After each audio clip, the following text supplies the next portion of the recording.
Ladies and gentlemen, let's get ready to play some video games. Welcome back. Happy Thursday. Good to see you. Big and Tatted. What is up, my dude? Good to see you, brother. Happy Thursday. Glad you could make it. Hope you're having a good day. Not working too hard. I know you are of the hardest working among us. And I mean that in general. Just in general. I know that you are a very hardworking individual. So I hope you're having a good day, my guy. And happy Thursday. Happy Thursday. Freaking stoked to be here. Just a heads up, this is our last week of battle. Let's go! I have a second phase tomorrow, finally. Let's go, my guy. Congratulations, brother. You are going to fucking kill it. You are going to kill it, dude. You're absolutely going to kill it, bro. I will be keeping you in my prayers, but I know that you are going to absolutely rock that shit, dude. You got this, brother. You absolutely got this. That's amazing, man. That's amazing. I'm starting my new job Monday. You got a second phase interview tomorrow. Let's go. Let's absolutely go, gentlemen. Let's do this. Which, headed to a doctor's appointment. I hope everything is well with you. Drive safe. I actually have a doctor's, that actually reminds me. I've got a doctor's appointment tomorrow as well. So stream's probably going to be late tomorrow, but we are going to have a stream tomorrow. I can't say how late it's going to be, but it shouldn't be too late. It shouldn't be too late, but it probably will be late. So just a heads up, but we are going to have a stream tomorrow because tomorrow is going to be our last daytime stream, at least for a month or two. I start the training for my new job on Monday, the 17th. And that training is going to be all day. And I have to drive like an hour and a half away each way to get to the training. So for this first month of training, streams are going to be a little rough. We are going to do some evening streams, probably Mondays, Wednesdays, and Fridays. I'm also going to try and start doing Sunday streams now as well. But yeah, just a heads up, So for like the first month, streams are definitely going to be in the evenings. They might be a little bit shorter, maybe not 4 hours, maybe like 2 or 3. But we're definitely going to play and stream because I'm going to be fucking commuting like 3 hours a day and going through some work training, which is never, really fun. So I'm definitely going to want to be, blowing off some steam when I get home. So we're definitely going to be on. We're definitely going to be streaming. But the schedule is going to be changing dramatically. For anybody who watches at work or whatever and isn't going to be able to make it to evening streams, I totally understand. Just make it when you can and keep in touch in Discord. We'll figure it out. We will figure it out. This core group here is an important group. So we'll figure it out. We'll sort it out. But yeah, just a heads up, that's happening. And tomorrow's stream is going to be late. So yeah, heads up on that. All getting jobs in adulting. Gross. I know, bro. I know. It is gross. It is gross. It sucks.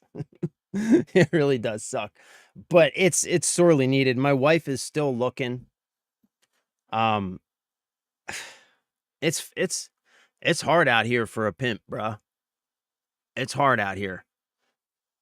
Like, oh man, I hope she finds something soon too, because we both need to be working again. Like, it's been for like the last 2 years. Only one of us really has ever been able to have a job at once.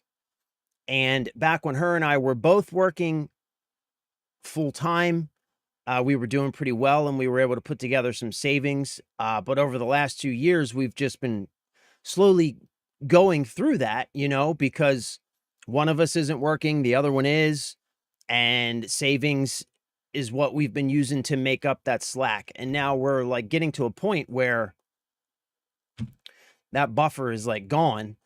So couldn't have come soon enough. It couldn't have come soon enough. And hopefully she finds something too. So, but yeah, I mean, it's good news though. Adulting does, man, brother, you are like not kidding, by the way. Just like sidebar. Adulting in the modern world,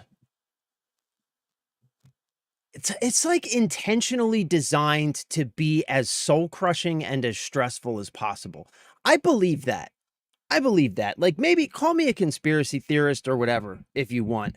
But I believe that like I don't know, like the 9 to 5 structure and the bureaucracy and overhead of managing bills and subscriptions and all of the other like permits and licenses and everything else that you need to constantly juggle, manage, and have looming over your head as a person trying to survive in 2026 society, I feel is intentionally designed to be as exhausting, as confusing, as soul crushing, and just as exasperating as possible. And it's designed like that, like to keep us busy dealing with that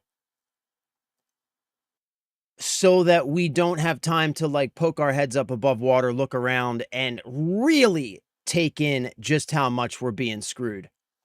55, whoever that is with the Russian Cyrillic characters, type 55 in the chat one more time, bro, and I'm just gonna ban you. I don't know what the fuck that's supposed to mean. I don't care. Speak English or don't speak. But don't keep typing 55 in the chat. Battle! It is insane. It is, bro. I have 3 diplomas, a bronze, Jesus Christ. I have 3 diplomas, a Bronze Star, 1 publication, and I've been driving the struggle bus for over 560 days. Bro, what the fuck? How is a guy like, listen, man, that's another thing, dude. Like, not to like get up on my high horse, right? But 3 diplomas, a fucking Bronze Star, like a literal like war hero, like my family, right? We're a military family. And I see it all the time, dude. Like, you join the military and you go and you live the very best version of yourself, right? You go and you spend time being as the best version of who you could ever possibly be. And it's incredible and it's amazing.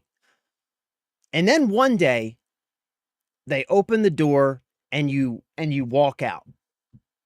Right, to varying different degrees. Like, you can, you can take a job, you can, stay in for a long time. But if you deploy, it's especially bad, because deployment is one of those things where, even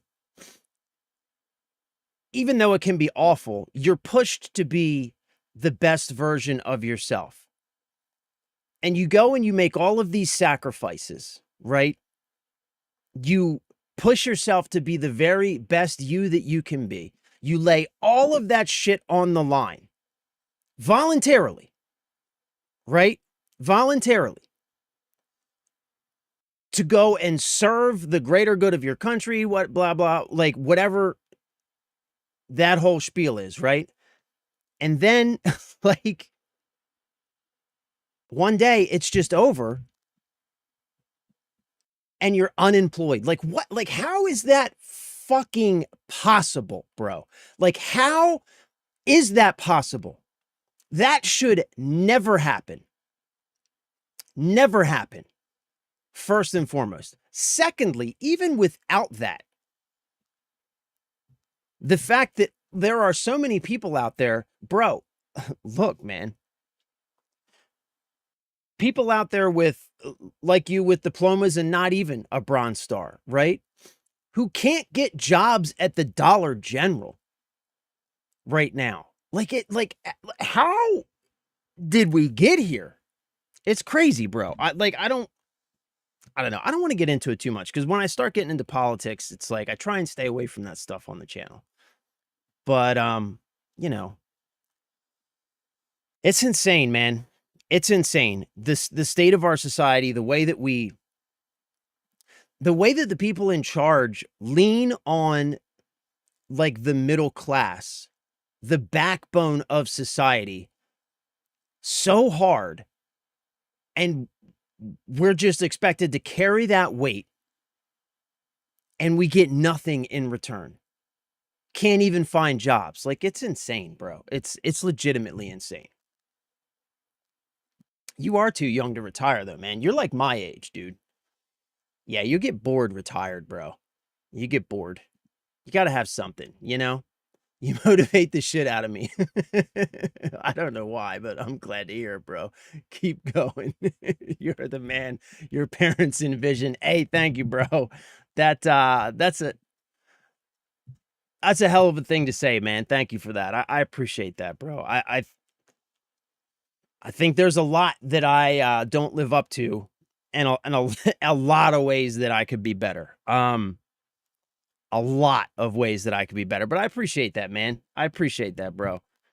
And I'm glad to hear it, man. That's what we're here for. You know, we're friends. We're here to support each other, hold each other up when we need to hold each other up. You know, hold each other accountable when we need to hold each other accountable. But you know, that's what we're here for, man. So I'm glad to hear it, bro.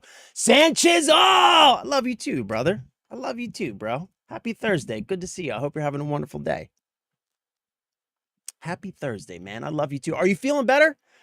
How's the Switch 2 treating you, by the way? Are you still in the hospital? Literally had this conversation with my lady this morning. She works in the medical field, and I'm basically retired/disabled, but your stream has helped me so much. Bro, man, I don't know what I could possibly be doing to actually be helpful to anyone, but I do really appreciate that. And I'm really glad to hear that because, like, I've told you guys this 100 times, but this stream has done so much for me. So much. Like, you guys, like, I think you guys have a little bit more of the backstory now than you probably did a couple of months ago in terms of like what's going on in my world and personal life. You probably have at least a pretty good outline of all that. And so you can imagine, you know, that things have been not things have been not like so smooth, right? For the last couple of years, it's been a constant struggle, really. And yeah, this stream for me has been it's been a respite. It's been an oasis in the desert. You know what I'm saying? Like, it really has. Like, when I tell you guys that I look forward to it every day, I really, really do. And that's why, like, we were talking, I don't know, we were saying something like last week or whatever, and we were talking about the stream, the schedule changing, and Cryptic was like, you know, just like when you start your job, don't burn yourself out. And I was like, bro, like, this is the one thing that doesn't burn me out. Like, no matter what is going on in my life, this is something that I'm going to find time for because it is such a huge benefit to me being able to get on here and just spend time with you guys every day. Like, it's been huge, bro. So I'm glad to hear that, man. I'm really glad to hear that. You're real. That's why. I mean, I try, bro. You know, I try and just, you know, fucking be me, I guess. 6, what is up, my dude? Happy Thursday, bro. Good to see you. I hope you're having a wonderful morning. Has been an oasis for me too, bro. For me too. It really has been an oasis, and I plan on continuing to do it for I don't see stopping anytime soon. Like, I've gotten to the point now where, like, you know, it's just natural. You know what I mean? Like, it just feels natural to turn this camera on and to start the stream. Like, it isn't even a thing that I have to think about now. You know what I mean? Like, it's just become an extension of like the stuff that I do, like as natural as you know, like freaking breathing or something. It just happens. So yeah, man, I plan on doing it. Switch 2 is amazing. I'm glad to hear it, bro. You're playing Tears of the Kingdom, right? Did you start with Tears of the Kingdom? Those games are fantastic, by the way. Are you still in the hospital, bro, or did you get out of the hospital yet? And how are you feeling? 6, you're the GOAT. Hey, thank you, brother. You are the GOAT. You are the GOATs. You guys are literally like, I mean, I really do appreciate like all of the love. I really, really do sincerely appreciate it. But you guys are what make this stream like worth like, you know what I mean? Like, you guys are what bring the value to this stream. Like, just FYI, it's certainly not me. I work 10 p.m. to 6 a.m. That's a rough shift, bro. My dad, when I was I guess like 10, 11, 12-ish, like that range for those few years, he worked swing shifts. So he would work it was 11 to 7 one week, and then it would be I think 3 to 11 another week, and then it would be 6 to 3 another week. So there were like 3 different shifts, and they would alternate throughout the month. And that shit was brutal. Even as like a kid, I understood like how difficult that was, man. That's a rough shift, dude. I work 10 to 6 a.m. usually, so later streams work for my... Oh, that's good to hear.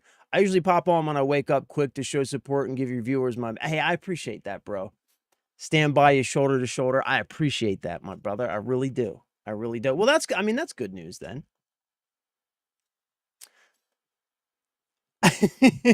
What's up, Cryptic? Good morning, bro. Happy Thursday. I hope you're doing well. I also work swing the same way, but we trade shifts so we can stay on a schedule. Yeah, that's good. Like honestly, I think like even though the overnight shift is a tough shift, I worked for like a year and a half, 2 years, I worked in the receiving section at a Walmart. So, you know, the trucks would come in and we would unload the trucks, put all the stuff on pallets, and then we would drag those pallets out and stock the shelves. And of course, so that happened overnight.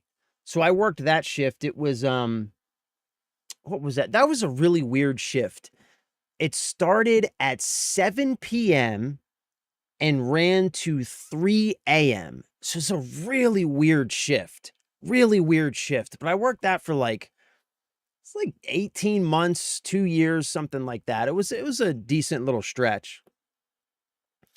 And I'll tell you, man, like it was rough at first, but once I got used to it, like I realized, because like there were like during that time there were a couple different periods where I got the opportunity to like pick up a day shift or something here and there. And whenever I would pick up those different shifts and interrupt that schedule, I always found that that was much more difficult for me than just doing the late shift that I was used to. Like if you can just stick to one, it's much easier than doing the swing. The swing is brutal, man. I don't think anybody should have to do swing shifts like at all. I feel like that's just undue stress, man. Like you know what I mean? Like it just seems like adding extra stress that's unnecessary. I'm still here fighting, and I'm playing Tears of the Kingdom and Marvel Ultimate Alliance. That is what's up, my dude. Well, I'm glad to hear you at least got something to do. And I hope you're getting through it, bro. I hope you're getting through it. A couple days in the hospital, like, you know, I'm praying for you, bro. You know, we don't need to get into it, but I think that we all know that if you're still there, then it's probably worth keeping you in our thoughts and prayers. So we'll definitely be doing that. I know I will. I know I will. For sure.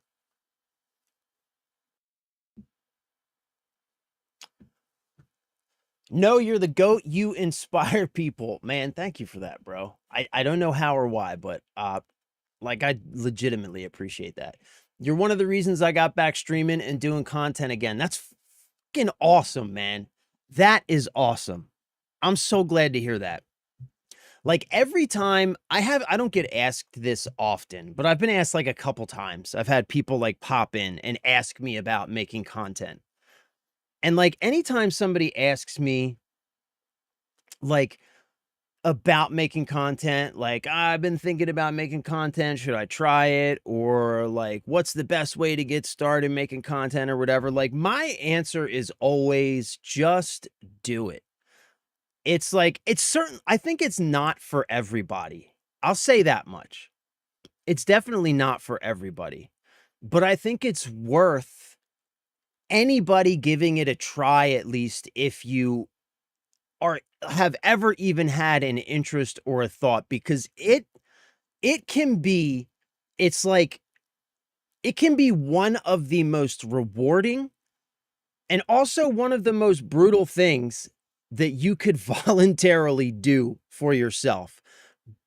But if you can kind of learn that like the brutal side of it, which is like, you know, like the things that some people will say, like if you can learn to just realize that none of that stuff matters, let all that stuff roll off your back, the reward that you can get from it, just being able to like be a part of a community that you care about and to be able to like feel like you're contributing your voice and to be able to engage with people who are passionate about the same things that you engage in or that you're passionate about.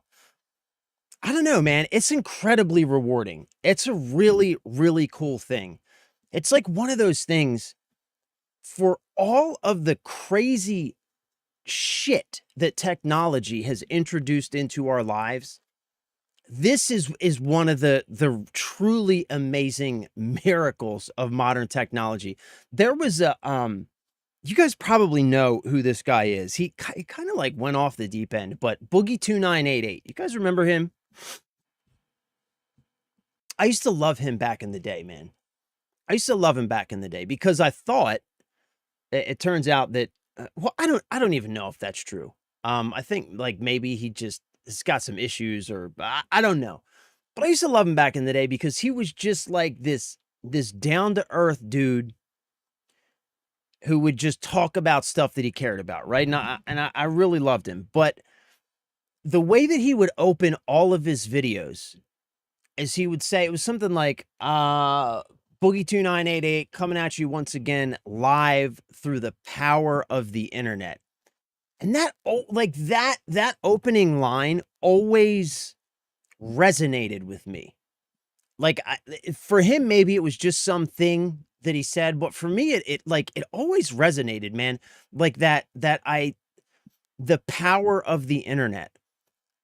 The fact that we have the ability to do this, the fact that we have the ability to reach out and communicate with each other in real time with people who we would never have the opportunity to communicate with without this. Not only can we like simply communicate, we can like develop meaningful relationships. We can learn from each other. We can like empower each other and support each other and develop like real meaningful relationships through the power of this technology. And there truly is power in that, man. There truly is power in that. And I think it's worth capitalizing on that if you can or if you're interested in doing, man. I really, really do. I really do. Like I said, certainly not for everyone. Certainly not for everyone. But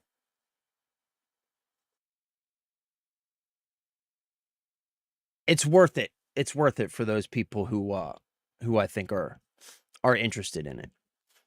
Your wife was on late game. She always is, bro. She always is. Was going to see if she built, but I got busy upgrading my own. I know, man. I get fuck. Yo, by the way, I'm thinking of starting a second base today. I don't know. We'll think about it. Ever since his divorce and money issues, or yeah, he did, man. He changed dramatically and he did. He lost his way. He did, man. Like some people I've heard say that like he was never like it was always an act, but I don't believe that. I don't believe that. I believe that he was being his authentic self. And I think that like the divorce and all that stuff that happened to him, I think part of it was like self-induced, but it was like a self-induced spiral.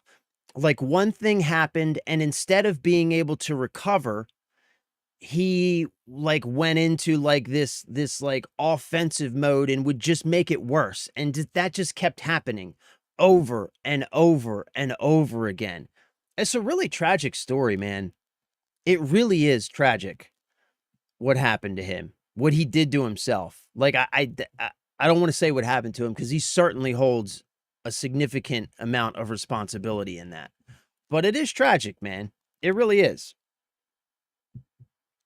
Because I think he legitimately did have, you know, not the easiest life, you know, up to that point where he kind of got famous on the internet. So he certainly had some baggage and stuff that he was carrying around. And that shit ain't always easy to carry around. And any one of us, you know, like it's really easy to judge somebody when it's easy to see them from the outside, right? Like somebody like him who becomes really famous on the internet, everybody can look at you. It's like you're in a fishbowl. And it's really easy to judge, you know? It's really easy to judge and say, "Oh, you shouldn't have said this and you shouldn't have did this and you handled this wrong." Like it's really easy to do from the outside. But if you try and put yourself in that situation, like any one of us reacts poorly in many different ways every day. The difference is we don't have a camera on us when it happens, right? It's not recorded for eternity and shared across the world instantaneously, you know? So it's easy to judge, but we all make mistakes. We all do stupid shit. We all say things that we wish that we hadn't, you know? Say things that we don't mean out of, you know, anger or hurt or whatever. Like shit happens, man. Shit happens. And it's easy to judge somebody when there's a spotlight on them. But remember, I think, or I think it's often prudent to remember that it is often that spotlight that, you know, makes things especially difficult. I used to stream a couple years back. I used to stream Siege and do content on Siege, but then I got burned out. Yeah, that can happen. And stopped. But see, your energy and your drive put me right back on track to do content and streaming. That's fucking amazing, man. I'm so glad to hear that, bro. I don't know if I'm subbed to you on YouTube, but I didn't realize you make content. So I absolutely will sub to you on YouTube, by the way. That's awesome, dude. That's amazing, man. That's amazing. And I'll tell you what, bro, like if I can just give and like, look, you know, like, you know, the size of my channel and stuff. This isn't like, I'm not trying to say like I have like some sort of like really good like advice or something. Like I know what I'm doing, right? Because I don't. But just like some personal advice from somebody who also loves this. Just because you mentioned you got burnout. Like there's a line, you know, because there's a lot of work that you can put into this. But I will say this much, at least for me, this is what has worked for me up to this point, is when it comes to like all of this, like streaming and making content and doing social media and stuff. If I'm doing something that I'm feeling like it feels like work, right? Like, and it feels like I'm getting burnout on something that I'm doing or the way that I'm doing something, that for me is an indicator that I'm not really passionate about whatever it is that I'm doing. You know what I mean? Whether it's something that I'm talking about or like whatever, or like certain types of videos that I'm making. Like I've tried a lot of different styles of like long form video and stuff on my channel. And like I'll try stuff, and sometimes like making a video, it will be really hard to make it. You know what I mean? And it'll be really difficult to get through it. And then I'll get it done and I'll post it and I'll realize, man, that was like really hard to do. And I'll realize that it was really hard to do because I just wasn't feeling it. Whether it was what I was talking about, or maybe it was just the style of video I was doing. And if that's the case and I recognize that, I just don't do it. And just follow the things that excite you, you know? Follow the things that make you want to pour energy into them, and you will never get burnout. At least I haven't yet. And I definitely know that feeling, and I have felt it. And when I feel it, I just take that as a cue that, okay, this isn't something you're really passionate about. So just like go ahead and leave it, you know? Find something that fires you up. Find something that gets your brain going. Find something that gets you excited, and you're golden. You know what I mean? You're golden. So I don't know if that's helpful, but it's definitely, it's been something that's been helpful for me. Especially like once the kid was born and stuff, and it's like, it's really hard to find time. Like I get these 4 hours to stream, but then like outside of that, I don't really get a lot of time to do other stuff like make content and stuff. So like, I really have to, when I do get time, I got to use it wisely and use it in a way where, I can get a lot done in a very little amount of time. And I find that when I'm doing things that I'm excited about, it's much easier for me to get a lot done very quickly, because it's like, I don't have to think about it. I'm just like putting it together. Like when I make shorts, like something I've tried, here's a really good example. Something I've tried is writing scripts. People say you got to write scripts, you know, like for your content, for your long form, for your short form, like you got to write scripts and polish things up, and you got to have a hook, and you got to do this. And I've tried doing that, and it feels like fucking pulling teeth to me. It feels like work. So when I make shorts, like a lot of the time it's just clips from the stream, but I also, like you may have seen, I just record a lot of shorts, stuff that I'm specifically, I turn on the camera, I'm not streaming or anything. I'm just recording for a short. Never scripted. Never scripted. I just know that there's something that I want to talk about. It's because it's either pissing me off, or it's exciting, or it doesn't make sense, or whatever. But it's something that I have something to say about, because I'm, for whatever reason, I just turn the camera on and start talking. And it's so easy. But if I was to try and take that same idea and I'm like, okay, I'm going to write a script because I want this to be really good, I'll spend an hour and a half and end up with a blank page at the end, and I'll be tired and burnt out and still won't have a video. I hope that makes sense, man. I hope that makes sense. All right, so it's been a very busy morning, so I don't really have anything to talk about. I think I got like one thing though. Some shit that Jensen Huang said. Jensen Huang. Yeah. Jensen Huang. This is from Moore's Central. So Jensen Huang says that Moore's Law is dead. It's completely over. NVIDIA CEO Jensen Huang said it years ago. You shouldn't expect chip production costs to go down. We're hitting limits now. Besides, AI is still driving astronomical demand for hardware, making consumer RTX GPUs look like a drop in the ocean. Yet NVIDIA still dominates that category without question. Will GPUs ever be truly affordable again? And who could ever deliver on that promise? TLDR, GPUs are not getting cheaper. They're not going to get cheaper. And the reason why is because the manufacturers that we are used to, who make the GPUs that we use in our machines, are no longer interested in making GPUs for us as gamers. When there are hundreds of billions of dollars, trillions of dollars to be made in AI, a couple of 100 million on consumer graphics cards just isn't appealing to them. So the hardware landscape is like truly looking just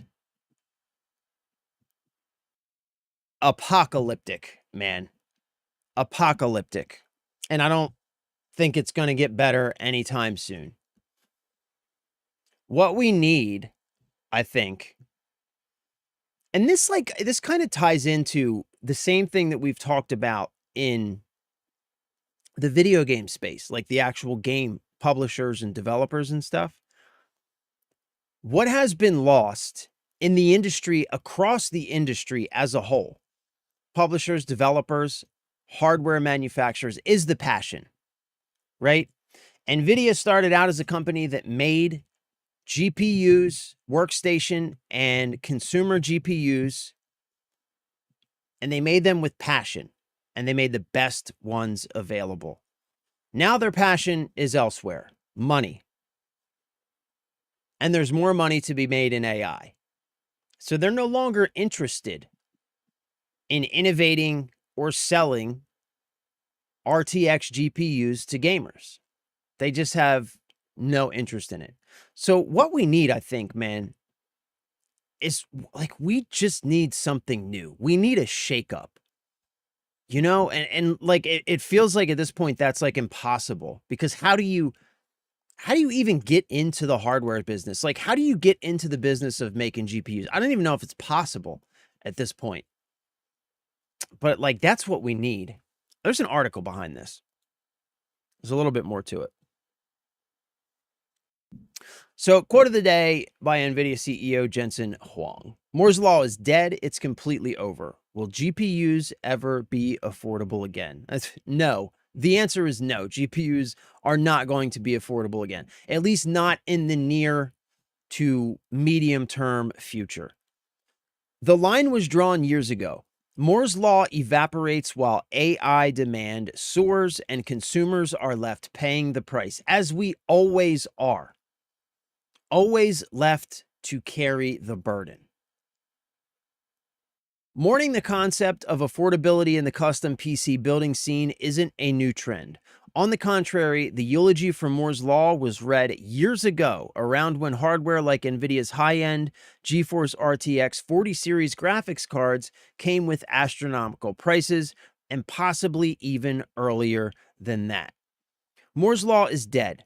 The ability for Moore's Law to deliver twice the performance at the same cost, or at the same performance and half the cost every year and a half, is over. It's completely over.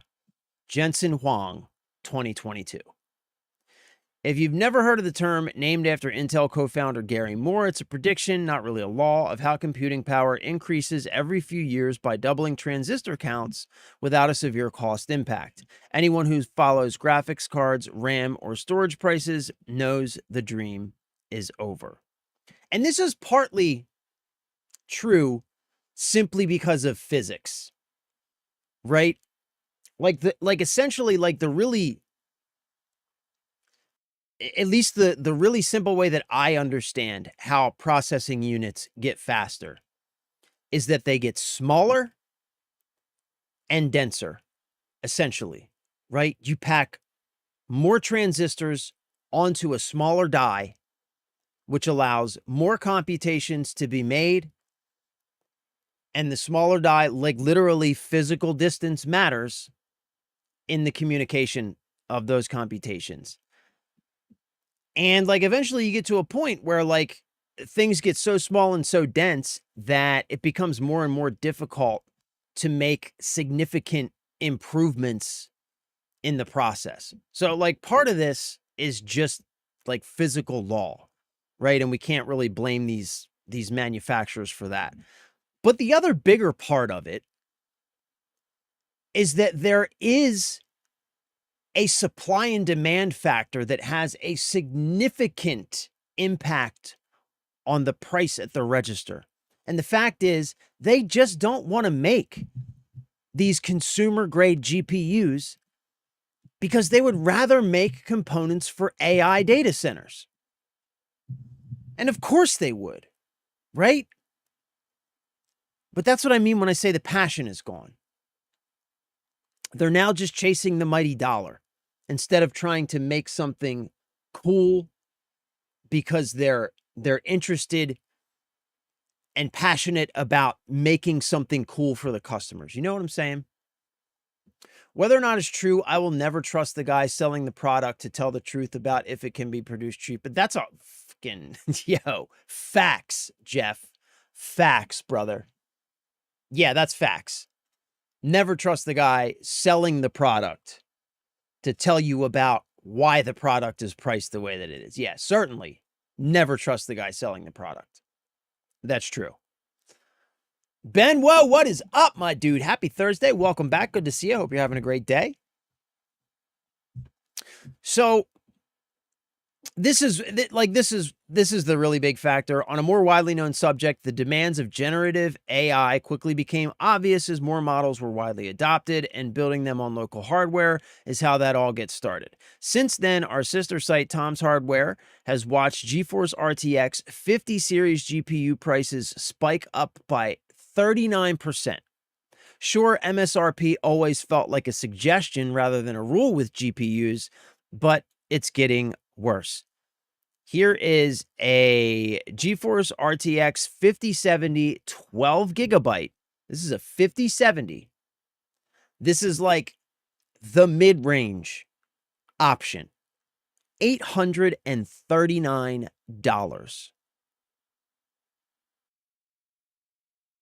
Bro, when we talk about being priced out of the hobby, this is what we're talking about. $839 for a mid-range GPU.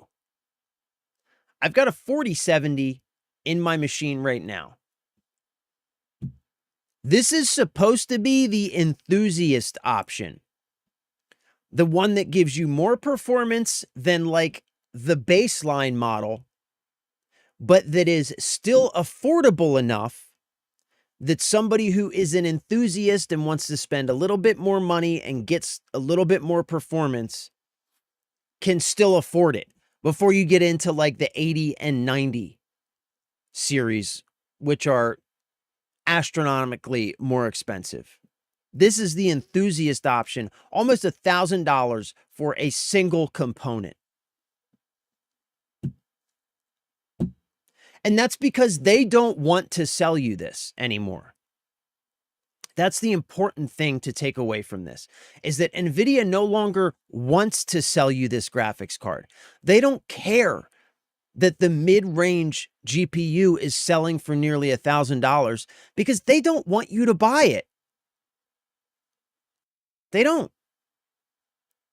If demand goes down enough, then they can simply quit making them without the PR disaster of them just pulling out of the GPU market while there's still demand. Because rest assured, there are probably conversations in NVIDIA every day about whether or not they should pull out of the consumer GPU market. One of the main reasons that they don't is because Jensen Huang says that the RTX cards are basically advertisements for NVIDIA's technology that they sell to AI. But rest assured, the value of that advertisement is being assessed on a regular basis. And if they ever get to a point where they feel like, okay, we can pull out of consumer GPUs at this point, it doesn't even matter that we upset the PC gamers because the money we make from them is insignificant and we're not really getting any benefit from selling RTX cards anymore in terms of our AI technologies because everybody's already buying our AI technologies. When that day comes, they will simply stop making the cards. So they don't care if you buy this.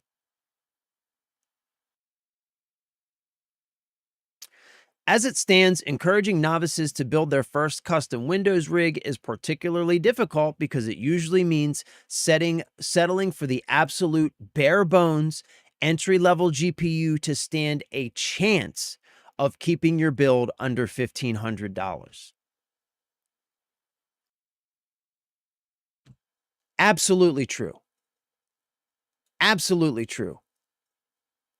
As it stands, encouraging novices to build their first custom Windows rig is particularly difficult because it usually means settling for the absolute bare bones entry-level GPU to stand a chance of keeping your build under $1,500. Like, how do you recommend to a friend that they build a gaming rig right now? How do you do that? You know, it's hard, man. It's hard to recommend buying a console because they're way overpriced. It's hard to recommend buying a Steam machine, unfortunately, because it's way overpriced. And it's hard to recommend building your own rig because unless they're comfortable with being patient, buying used parts, and taking potentially months to assemble those parts while you search for good deals on the used market, building a decent rig for under $1,500 right now is basically impossible if you're buying at retail, which is bananas. It's a damn shame, man. And they don't care because what they want to push this industry towards is streaming. Streaming everything. Stream your games, stream your movies, stream your music. Stream it all through those AI data centers. That's what they all want.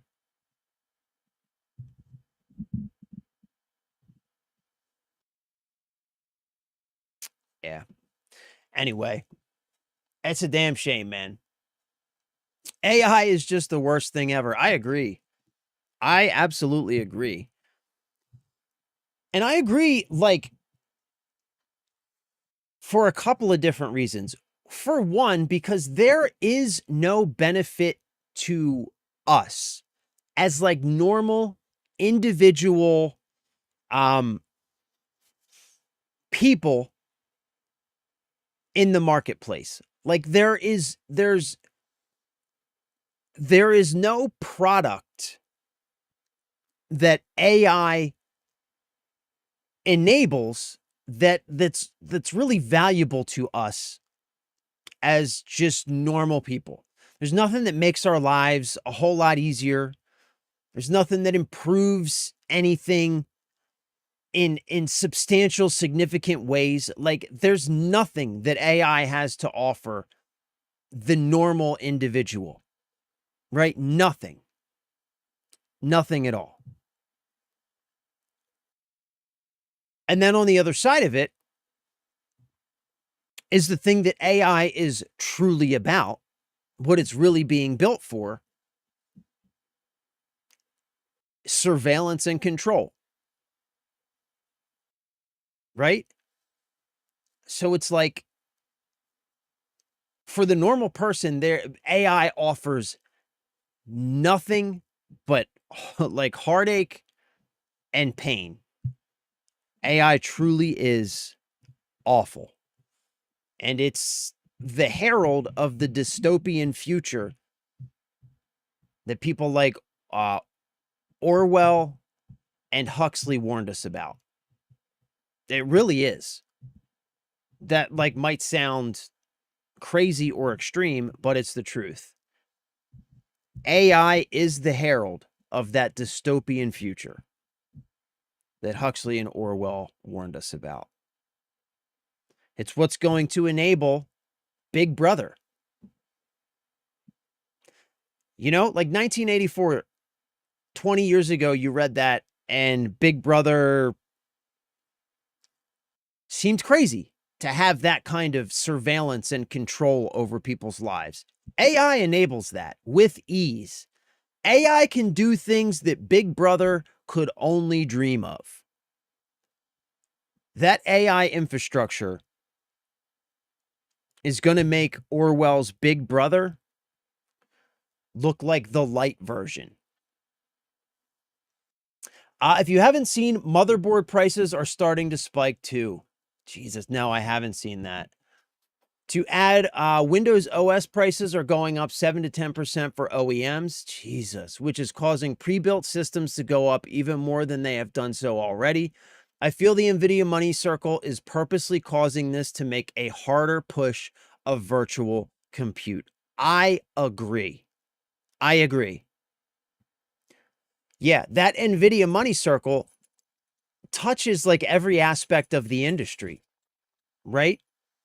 So of course they're going to collude to drive up prices on every individual component to make owning your own compute essentially unattainable for normal people so that they can then offer a subscription service to stream everything from a data center. Yeah, I agree, man.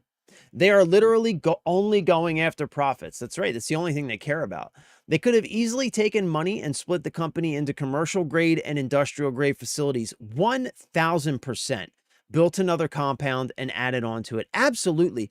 Like with the money that they're making, it would be so easy to just split off the consumer products division into its own, like, just call it NVIDIA RTX. You know, like a side offshoot of NVIDIA, and just keep that business going because you have customers in that space that you actually care about. The problem is they don't care. And that's what we've talked about over and over again, right? The passion, the core motivation, the core motivation in not only the gaming space, but just like corporate business in general, Wall Street, the executive locusts. The core motivation is money only. There is nobody making a product simply because they want to make something great that solves a problem, fills a hole, does something useful. That doesn't exist anymore. It's money only. And that's why everything's getting worse. From GPUs to video games to everything. Everything.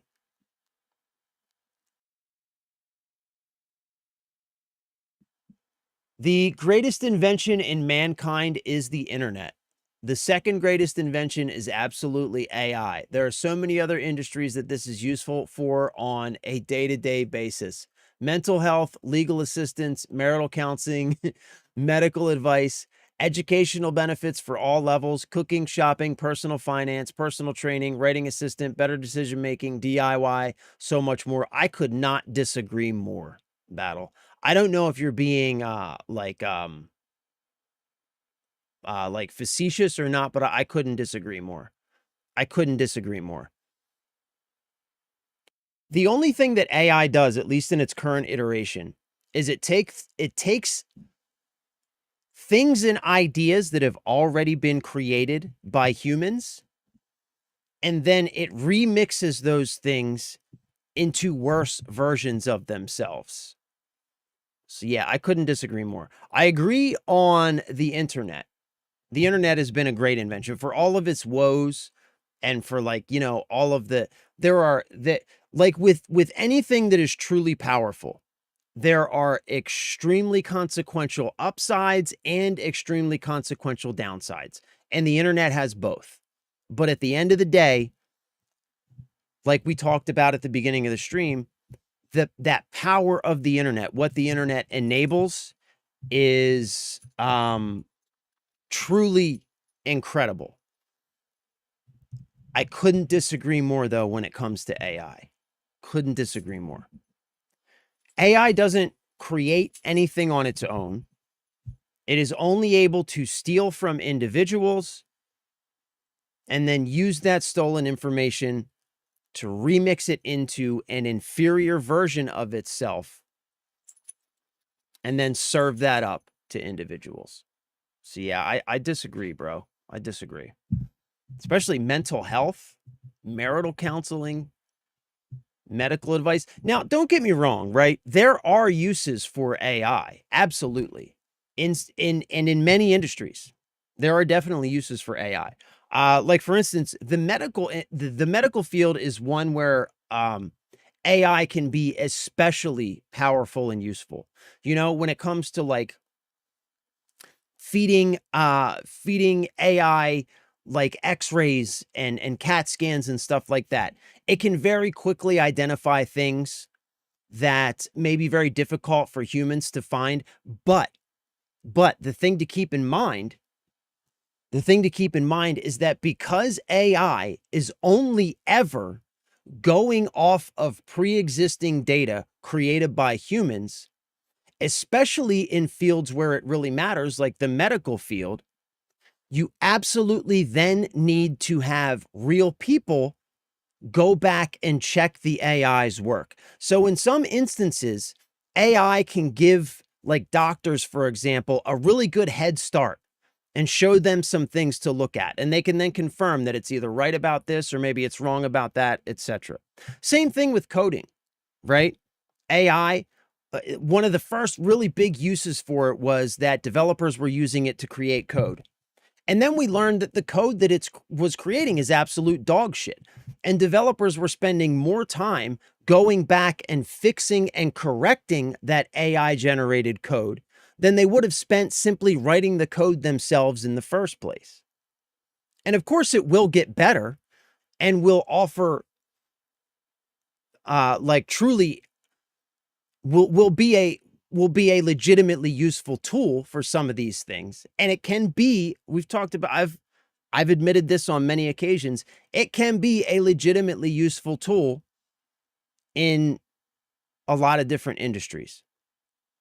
But I'm talking about for the normal person in your everyday life,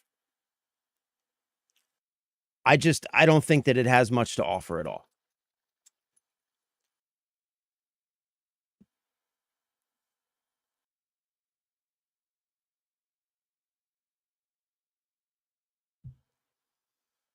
Your complaint was that it wasn't beneficial for the common man. Those are all direct examples of better modern society. You gave no counterpoints to each, just rejecting overchange. Yeah, I mean, I think I probably agree with you on some of that stuff for sure. And like I just addressed, I think that it can certainly be a beneficial tool in a lot of different industries, right? Like the medical industry is a really good example where AI can be exceptionally powerful if used correctly. I don't think it's quite gotten to that point yet. In most cases, it's still pretty prone to mistakes.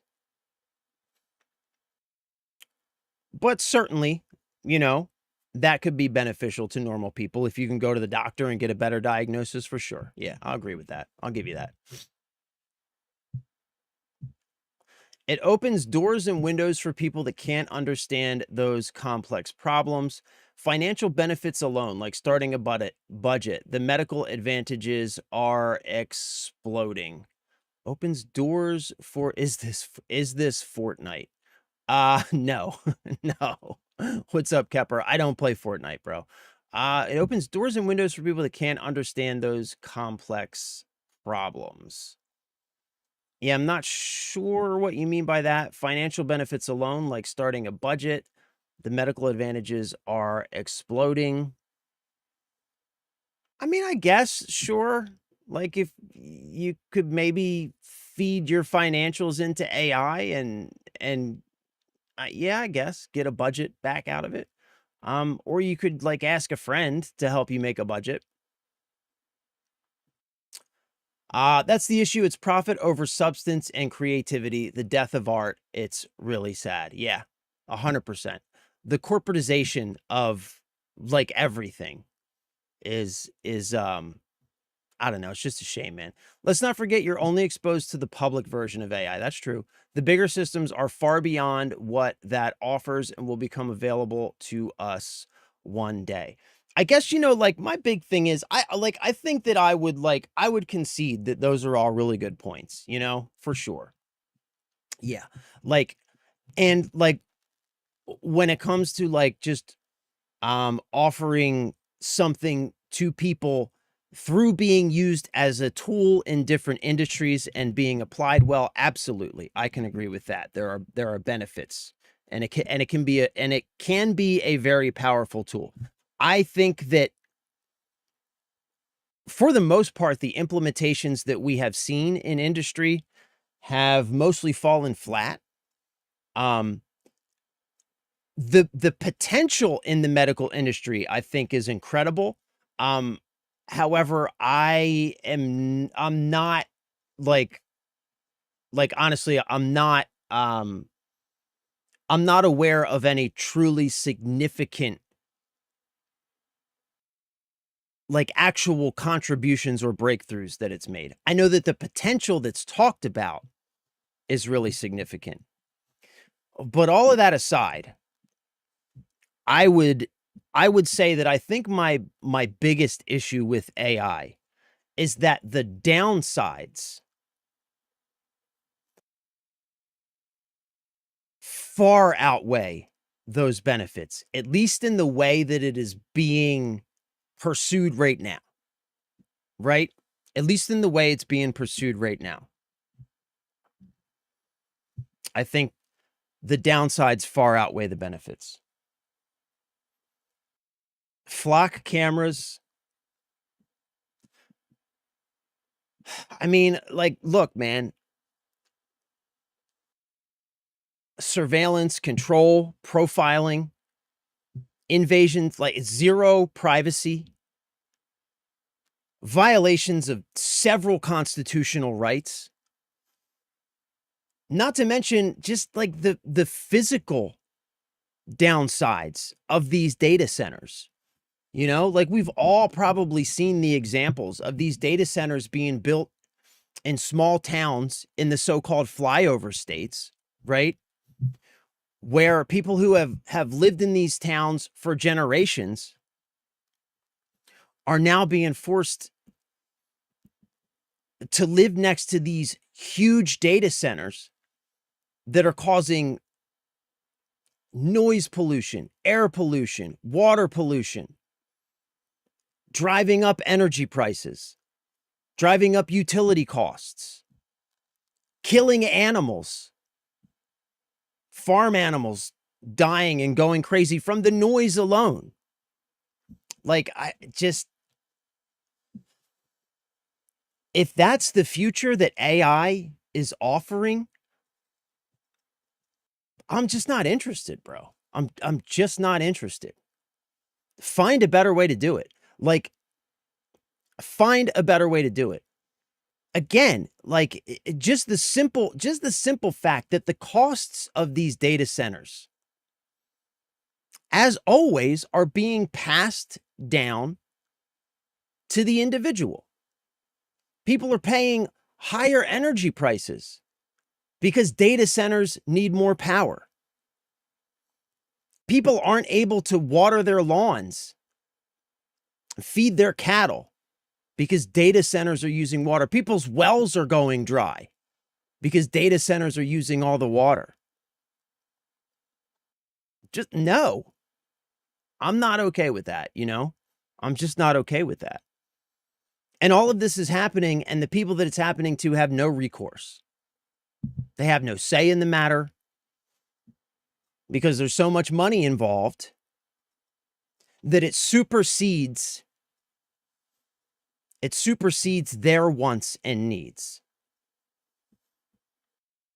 And I'm not okay with that, bro. Like, if that's the future that AI is offering, a future in which everything that I do is recorded and cataloged everywhere that I go,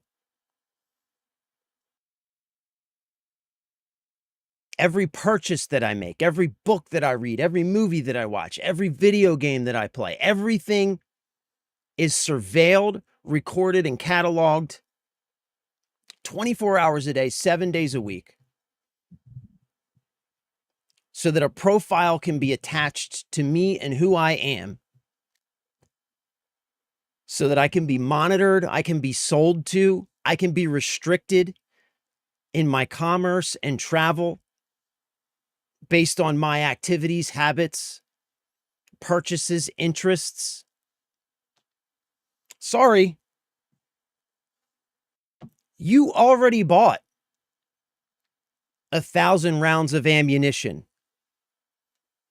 And that was less than 6 months ago. You can't buy any more right now. Like, I'm not interested in that, bro. I'm just not interested in that.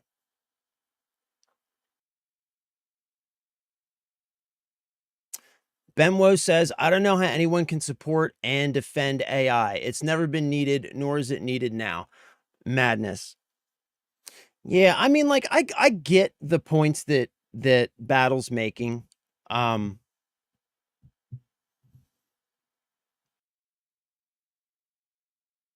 My children literally daily get better advice for their academics. I disagree. Like, there are studies that show the impact that AI is actually having, not only AI, but just electronics in general. Like, since the institution of electronics in the classroom, the general IQ and learning rate of children has gone on a steep decline. AI has had a huge negative impact on learning. I disagree with that one just outright. Yeah, I disagree with that one, bro.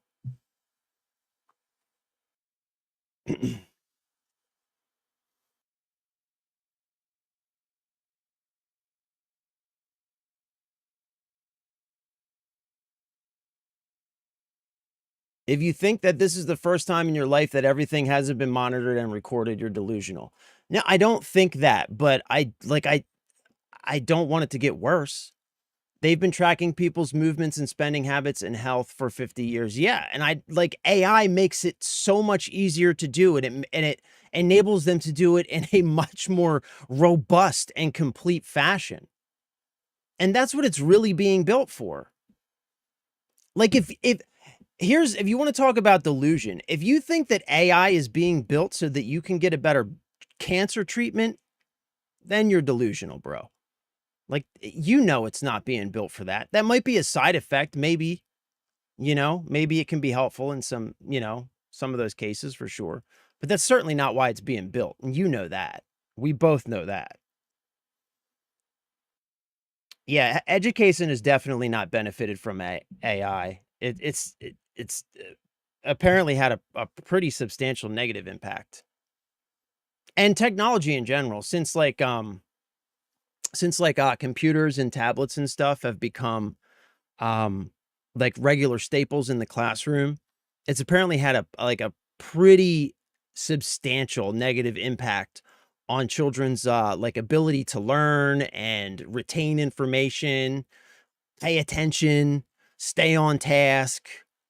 Like, apparently technology's had a pretty harsh effect on the classroom, at least according to some studies. I mean, I'm not a teacher, so like I don't have any firsthand experience. But from what I have heard, technology in general and AI has just kind of exacerbated that issue, because it's become the kind of thing where, like, especially like in high school and college, kids are just using AI for research now. Like, they don't even have the ability to do research on their own because AI just does it for them, right? Like, maybe you could argue that that makes the information more readily available, but I would argue that that just makes them more incompetent. And if then that tool is not available for whatever reason, then they don't have the skills and the competence to do those things and to like acquire information on their own, Like, you got to be careful, right? You got to be careful because there's like, and I think like the other side of that too, like there's certain arguments to be made that like calculators, for example, like maybe you could say that, oh, well, calculators made it so that people can't do math, right? Um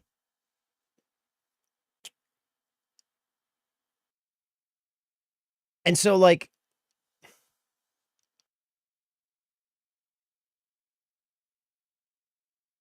Though I do think that that's probably true in some part. Also, calculators are a common tool.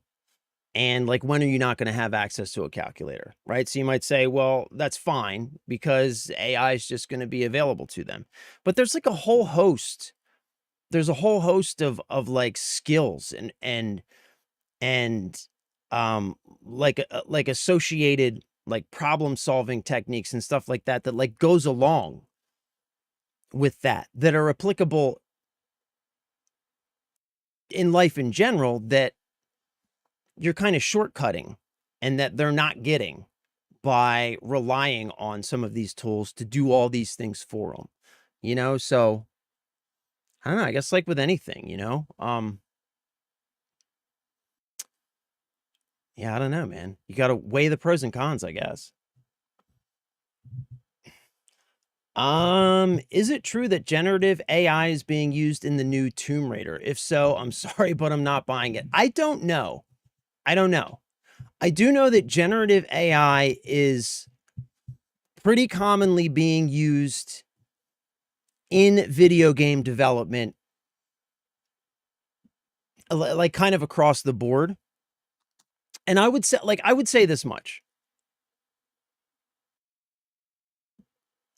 Like one, I totally get where you're coming from. I totally get where you're coming from, and that's a valid criticism and a valid reaction. But I would say that what's more important is kind of like how it's being used. Because as Battle is arguing, AI can be an effective tool for a lot of different things, right? Now, we can talk about how and why it's an effective tool. But like, AI can be an effective tool for quickly developing concepts and ideas in art, right? And so, like, if you've got like an art team that's working on a video game and they can more quickly develop and visualize ideas so that they can find things that are really good or work really well. And if that enables them to come to better conclusions, which they can then take and then go create real art using their skills, and that real art that's been created by artists is what ends up in the end product, then it's like, okay, maybe that's acceptable, right? Maybe it isn't. I don't know. It's a personal call. But like, that's like, those are the things that I would consider. Now, I mean, the other side of that is that, like, why is AI able to quickly generate concepts and ideas in art? Well, it's because it is stolen art from real artists. And that's why, right? So there's that whole side of it, which, you know, maybe that, maybe that just precludes, maybe that just precludes you being able to excuse any usefulness at all. I don't know, because that's certainly a thing. That is certainly a thing. Like, the only thing that makes AI work is, you know, that it is built on stolen ideas, art, and information created by humans. But, you know, I don't know. Like, that's at this point, what do you do about that, you know? You can't like put the lid back on that Pandora's box, that's for sure. I can't have this debate on a 5-minute delay. I didn't know you were on a 5-minute delay. It shouldn't be a 5-minute delay. It should be close to real time. It's frustrating. You're skating over solid points and citing invisible studies. My children learned algebraic equations in Microsoft. Is that MS? Microsoft? That's insane to think other. We're not talking about electronics in the classroom. That's not the topic at hand. They use these tools to expand their knowledge from home. Public schools teach one way. We're talking collegiately. I understand that point. When you look at the RE engine, for example, and because of how good that is, it's as a base tool, the games don't suffer for it. Brilliant engine. The Resident Evil engine is amazing. I agree. I agree. Um, my children learned algebraic equations in Microsoft. That's insane to think other.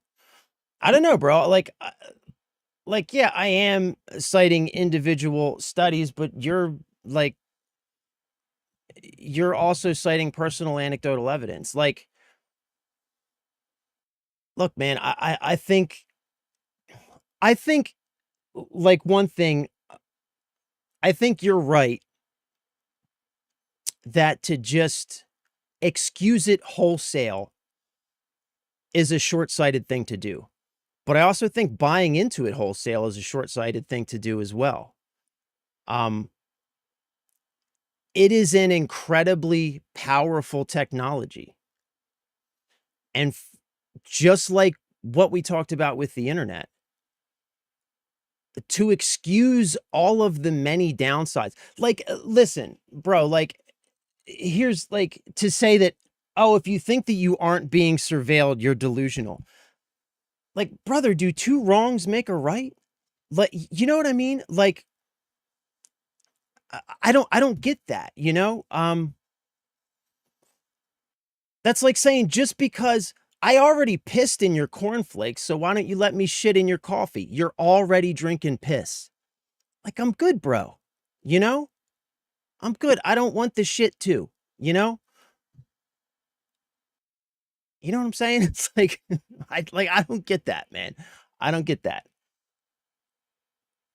And I think to skate over like the real world damage that AI and like technology in general, we are talking about technology in classrooms because we're talking about AI in classrooms, right? So it's a bigger subject and we need to consider the whole. So yes, we are talking about that. That's like I would first argue that.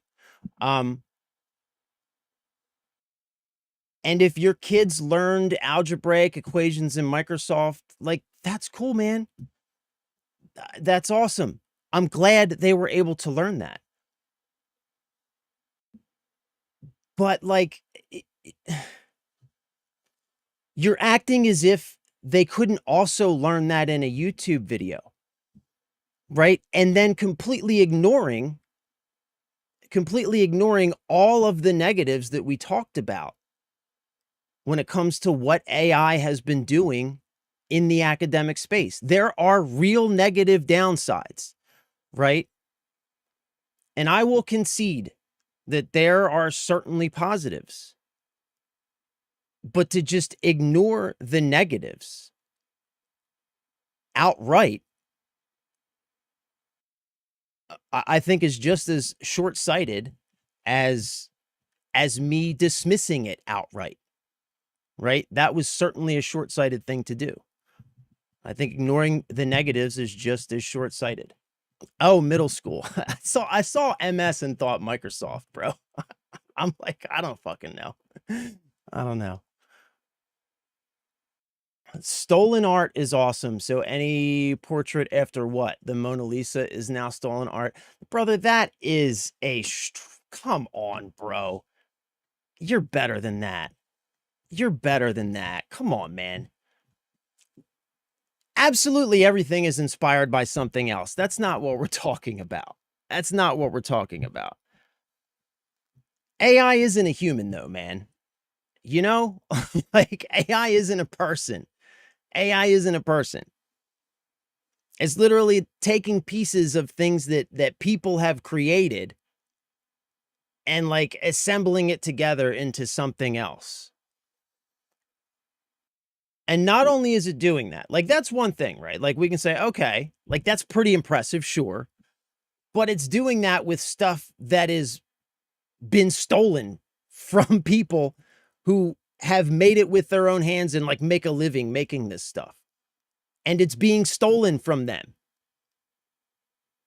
so that it can be fed into this thing that can then generate that same stuff, essentially making what they have spent their lives, the craft that they have spent their lives perfecting so that they could make a living on it, making that completely obsolete.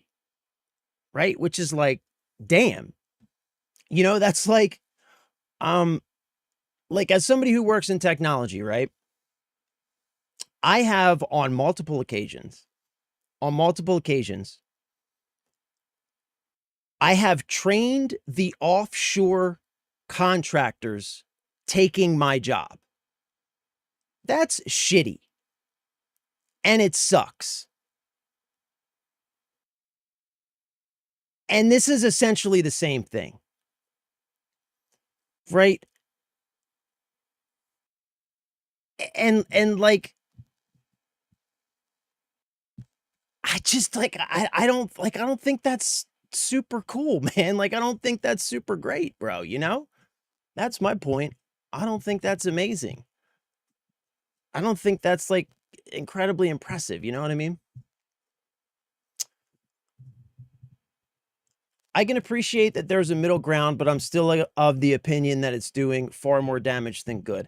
I'm of the same opinion. I'm of the same opinion. I think that the cons, at least like from what I have seen, and like granted, man, like I'm not, you know, I'm just some dumb guy on the internet who plays video games.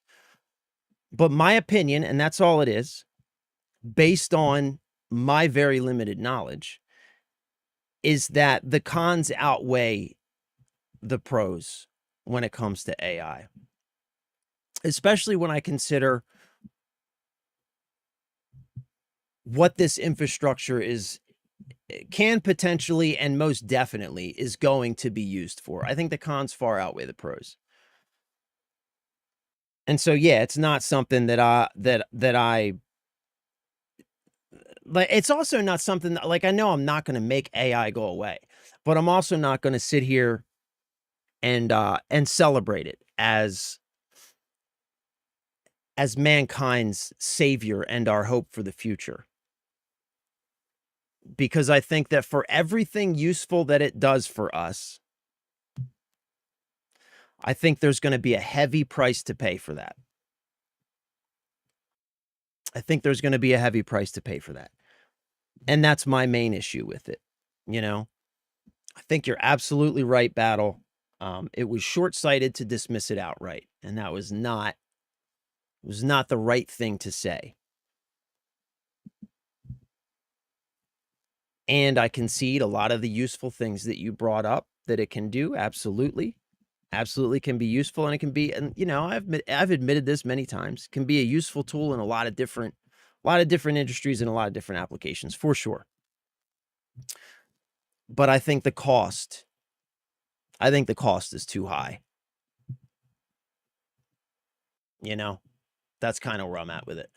The way I explain consumer AI to anyone is it's a revamped version of Google with new features. It's essentially what it is. I mean, and that's the other thing. Like there's consumer AI, large language models, and then there is what consumer AI, large language models are sold as. There's the thing that they actually are, and then there's what they actually are.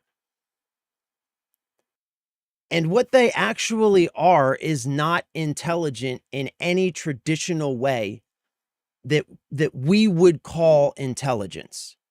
AIs don't think, they don't come up with anything on their own. They don't have ideas.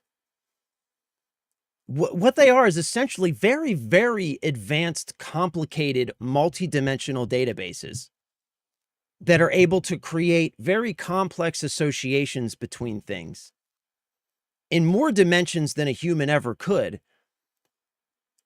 and then are able to predict outcomes based on those very complex associations that it creates with all of the data that it has.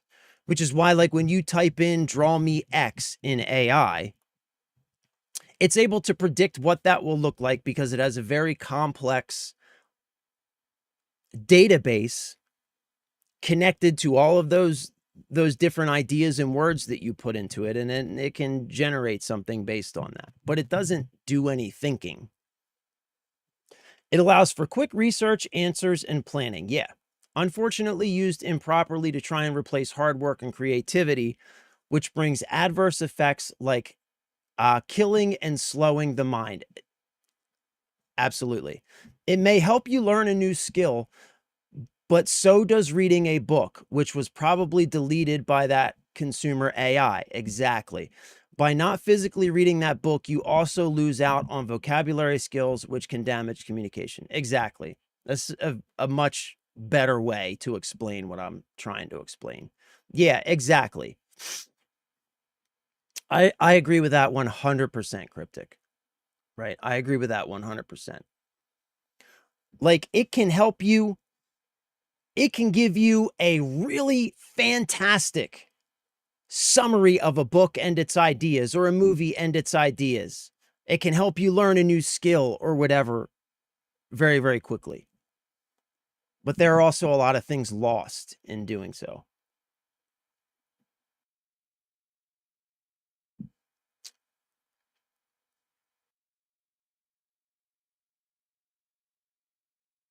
And San Chisel says AI is hot dog water. I agree, bro. Like, in general, I do, man.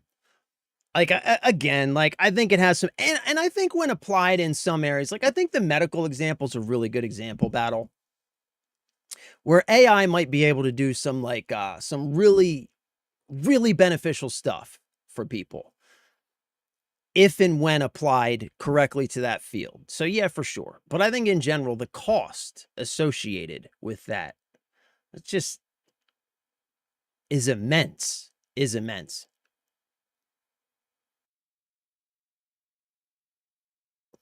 AI is a company, and under our laws, it has the same rights as a person. You're treading on heavily litigated topics. Yeah, well, like, just because a thing is true, does that make it right? Like, companies should not have the same rights as an individual, first and foremost. I disagree with I disagree with that idea outright. I reject that idea completely. Though it may be true. Just like, I mean, there are, like, you know, just because something is a law doesn't make it moral, right? Gotta respect everyone's opinion at the end of the day, for sure. But I'm with you on this one, Husk. I have to say, yeah, bro, like 100%. I respect the opinions. I respect Battle. I totally respect your opinion, bro. But I do disagree. I'm gonna say that I do still disagree. And I think, like, at the end of the day, right? Like, my biggest contention is that the cost is just too high. The cost is just too high. And not only is the cost too high, but we are being forced to pay it without recourse or option. And I fundamentally disagree with that. I've never heard a single person defend it in any way until today. I've heard people defend it, but yeah. Yeah. Hey, man, look, like, different perspectives, you know? Different perspectives, bro. But conversations like this are good because it's so easy to get entrenched. It's so easy to get entrenched in your own ideas if they're never challenged, you know? And, like, I have to say that, like, Battle challenging the things that I was saying, you know, certainly makes me rethink, how cavalier I should be when using language, you know? For sure. For sure. Because I think that, like, what I said and his contention with what I said was absolutely correct, you know? And I think that what I said was fundamentally untrue, right? So it was good for me to be challenged on that because more I should be more mindful of the words that I use and the things that I say when I'm talking about things, right? Because I have a fucking camera in front of me, you know? So I should be more mindful of that. So it's good to be challenged. But yeah, I do fundamentally disagree still. I am not convinced. And I'm also not convinced um, that a lot of the things that you mentioned, Battle, are nearly as beneficial as you're just like describing them. Because I think up to this point, there's a lot of there's a lot of talked about potential when it comes to like AI's application in a lot of different fields and to a lot of different problems. But I think we have really yet to see like the fruits of that potential in many meaningful ways, you know?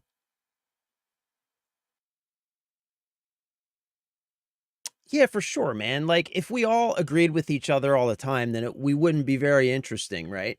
Like we wouldn't be very interesting. Yeah, like my wife and I, boy oh boy, you want to talk about people who disagree. I sometimes wonder what we do agree on. But, you know, it works cuz she calls me on my bullshit. I don't call her on hers cuz I'm not stupid, but you know what I mean? Like she calls me on mine and it's helpful.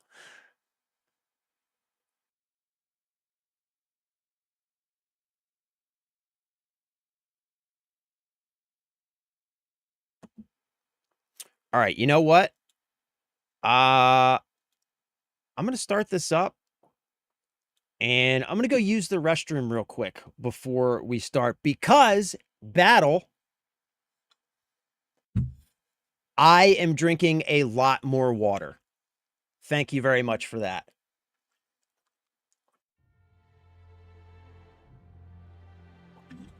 You see that? I've already been through 2 of these today. BT dubs. So I am drinking a lot more water. And I'm working on this too. That's coming a little bit slower, but we do have the water.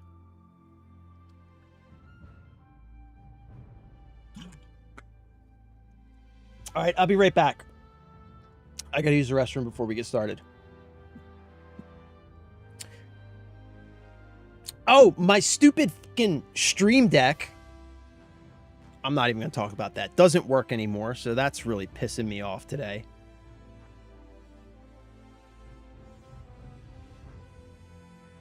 All right, I'll be right back, gents.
Also, quick side note before we move on. Because Battle, you mentioned AI is a company, and under our laws, it has the same rights as a person. In reference to like whether or not all of the information and data that AI has been stolen and fed into AI and used to create derivative works, like whether or not, because AI is a company, has the same rights of person, that can be viewed as just inspiration, right? I think that's the argument that you're making.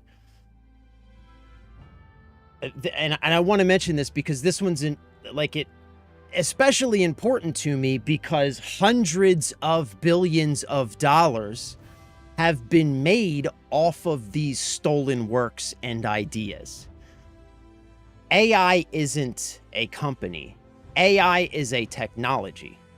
Anthropic is a company, OpenAI is a company, Google's a company, X is a company, etc. But AI is a technology. AI is a technology. And those companies, regardless of, whether or not they can be treated as a person, intellectual property rights still exist. And so, just as you mentioned Mona Lisa, I can look at Mona Lisa and I can take inspiration from that, and I can maybe even paint my own version of Mona Lisa or whatever. I can't steal Mona Lisa and like call it mine and say that I was simply inspired by it. I can't steal Pikachu, create a cartoon with him, and call it inspiration, because intellectual property rights still exist. But more importantly, AI is just a technology.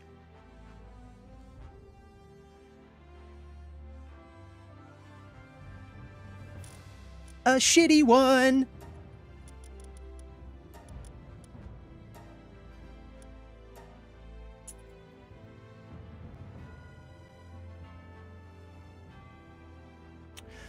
So, Cryptic, after seeing your base yesterday, like, I'm seriously considering... I didn't even realize until yesterday... Oh, look, there's Cryptic. I didn't even realize until yesterday that, I can build a second base now. So I'm thinking, like, maybe I just start a new one. What's up, buddy? Nice freaking spacesuit you got there. The hell have you been up to? Oh, I got some eggs to check, by the way. First, let's check. We've got the other giant dragon egg that you gave me. We can check. So let's check this. Jormuntide with Stronghold Strategist. What's that? So we got a Jormuntide with Stronghold Strategist. So what's that? Stronghold Strategist. 10% increase in player defense. Nice. Hard skin, defense plus 10, and easy going. Active skill cooldown extension. All right, let's check our other breeding egg. See what we got there.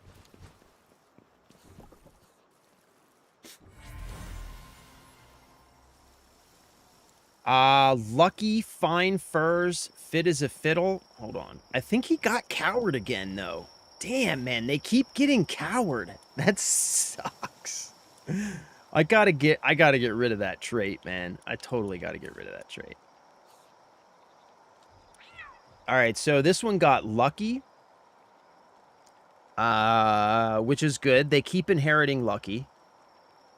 He got coward again, which sucks. I gotta get rid of that coward and then try breeding them again. He got fit as a fiddle. Max stamina plus 25%. this effect only valid for rideable pals? Kativa's not rideable. And fine furs. Increase the value of items when sold by 3%. That's pretty decent. That's pretty decent.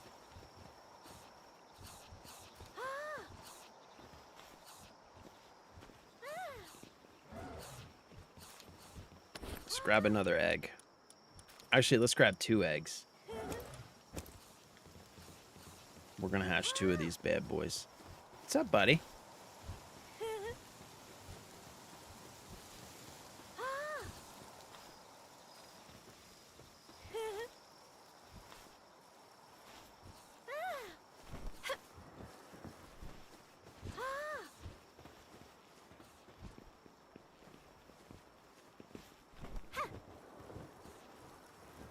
I was trying to land on your head.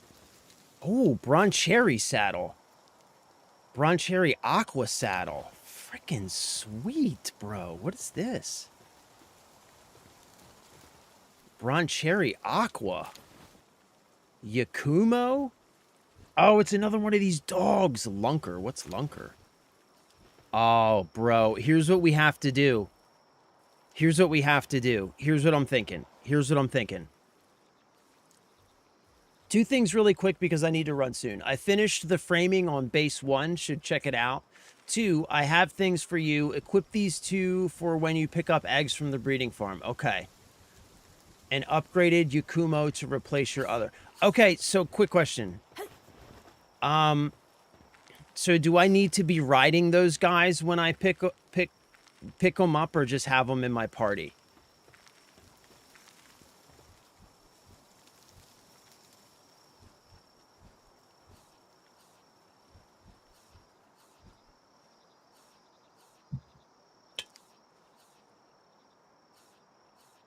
Okay, just in party as long as saddle is working. Can double check in your party list. It shouldn't have a lock. Okay, copy that.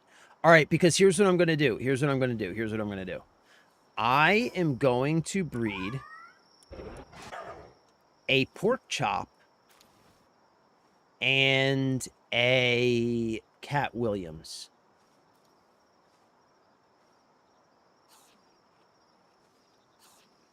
Yeah. I'm going to breed a pork chop and a Cat Williams and see what we get out of it. That's my plan.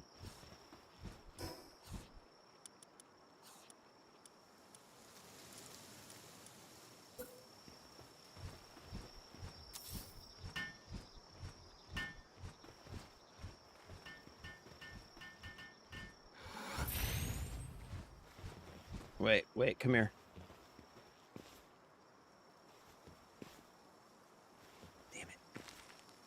Damn it.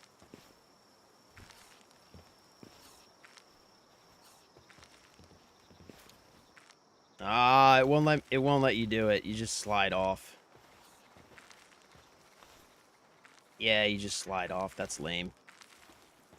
All right. Yeah, I'm going to build a or I'm going to breed a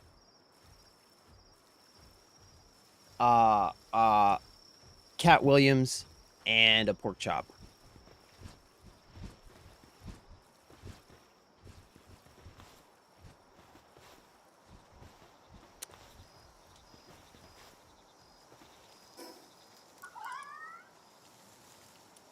And I unlock my first cake soon, too. So I can start making my own cakes. So that's good. Oh, and I unlocked the metal structure set soon. Nice.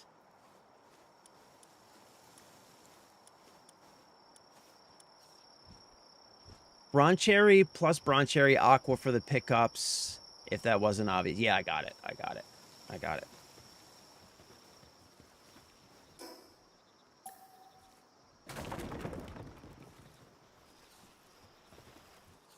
Ooh, Omascule, level 52. Damn. Damn. Thank you, brother. Thank you, bro.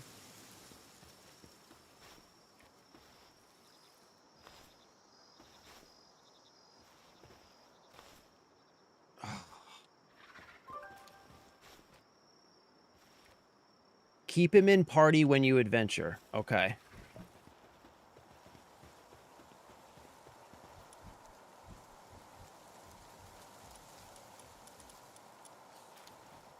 While in party, increases party pals experience gained by 40%. Holy shit. Damn. Okay. Okay. Okay. All right. Let's replace Xenovator with him. Nice. Freaking sweet, man. Thank you, bro. And you said that was an upgraded pork chop? So, what's this pork chop? Ooh. 20% increase to water attack damage, 20% increase to ice attack damage, 20% increase to defense. Did you get all this by breeding?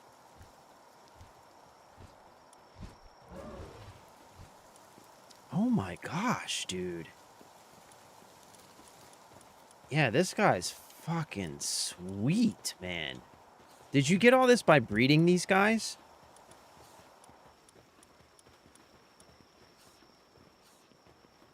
Damn.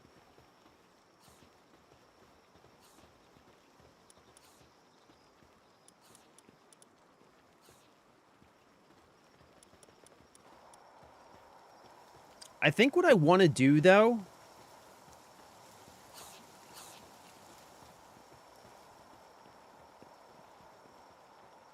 I think what I want to do is I think I want to, before I breed...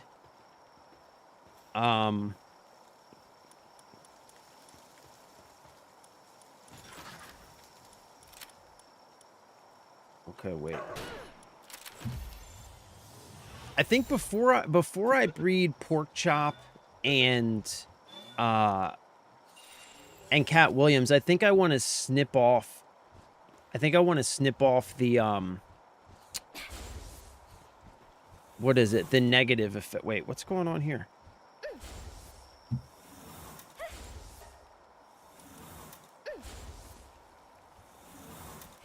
Are you trying to catch this guy? What is this? Did you catch this guy? What? Authorized materials merchant?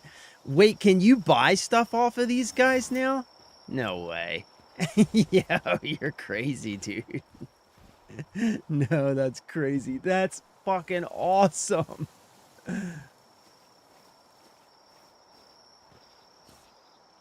I can't buy from him. I think only you can. Yeah, I can't buy from him. That's incredible, though. Does he restock his supplies? That's fucking amazing.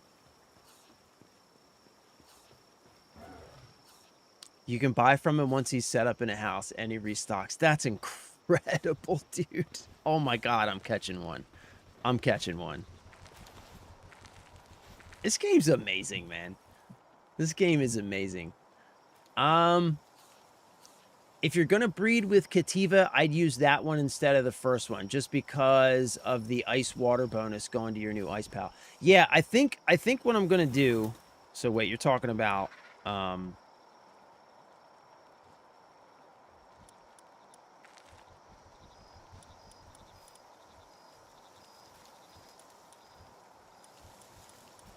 this guy, right? With Lunker.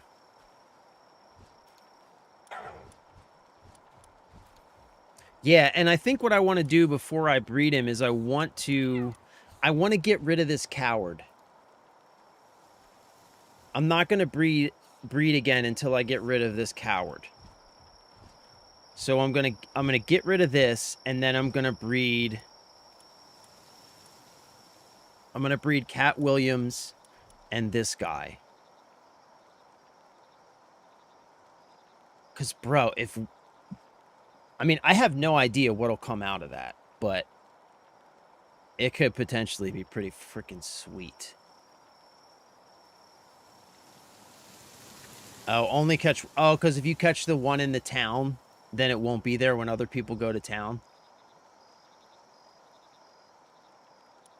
Oh, here. Okay, hold on.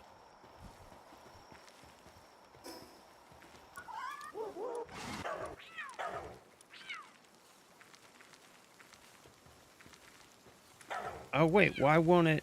Oh, I need to... Do I need to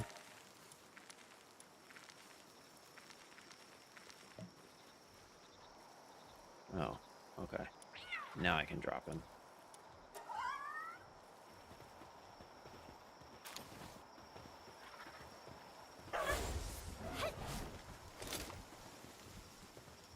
There he goes, ladies and gentlemen. Batman. There he goes.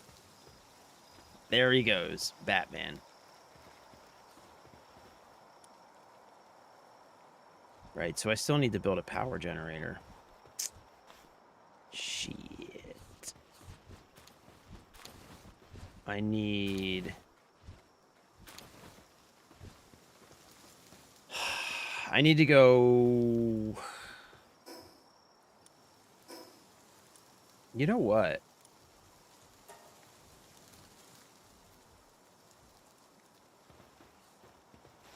What do I need to build the power generator?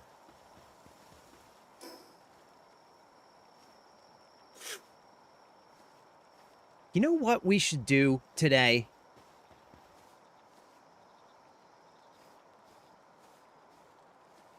I have an idea.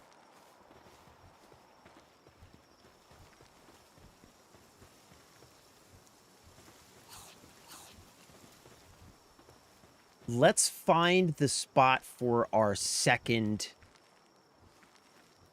base today.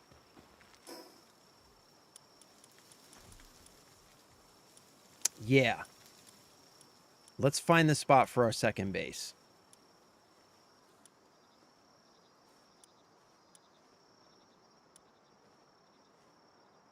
Yes, let's do that.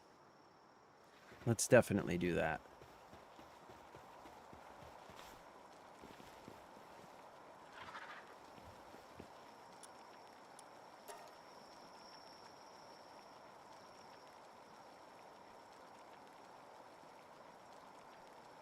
Man, I need some ore, bro.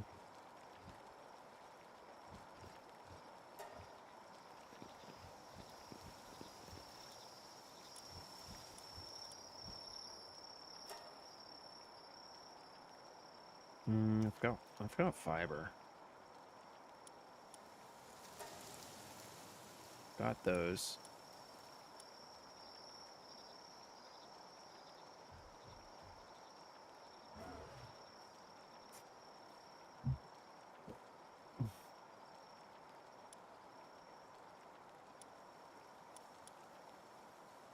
Huh.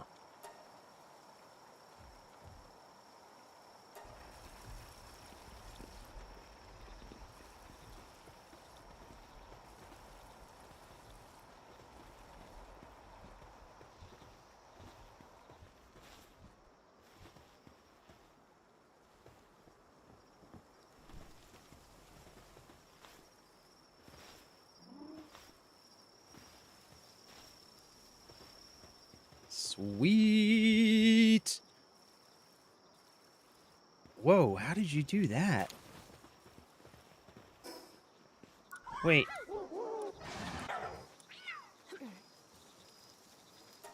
Whoa, how did you do that?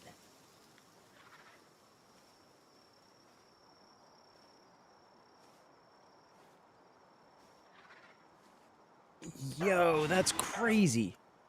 Once you gain access to the surgery table, you can swap passives around. Oh, what? That's fucking awesome. All right. Let's do this. Let's do this. Boys.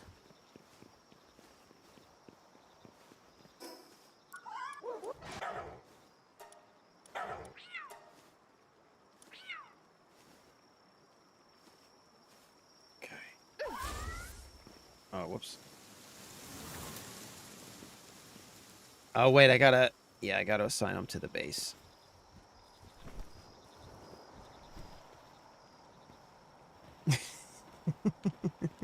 Who's this guy?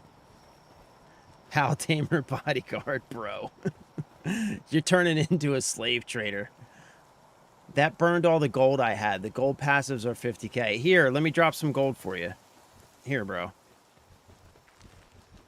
Where'd you go?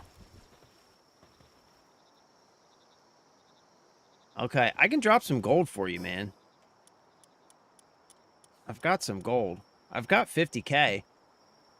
Don't need it. Once my eggs hatch, I should have close to 1 million. Okay. All right, copy that. Thank you, bro. Appreciate it, man.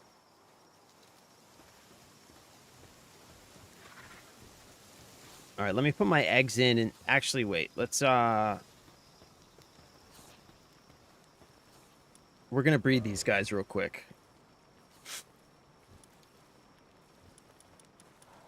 So let's see who's not working. Tombat and Brawlhalla. Okay, let's do this.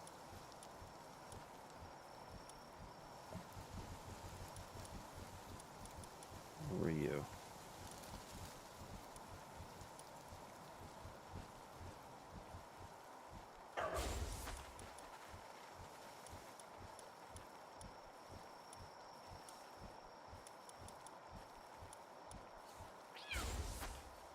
All right, come here, cat.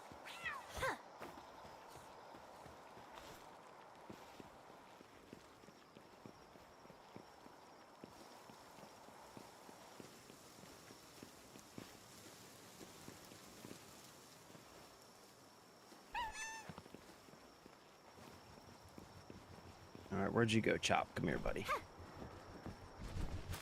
Come here, Buster. Come here, buddy. Let's get it on. Ooh, baby. Let's get it on. Ooh, baby. Let's get it on.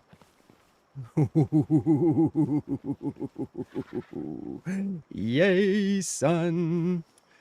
All right. And you know what? I'm going to wait until they pop some eggs out. Let me put the Broncherries in my inventory. I'm not going to put the other eggs in yet. I'm going to wait till they pop some eggs out. I'm going to put those in.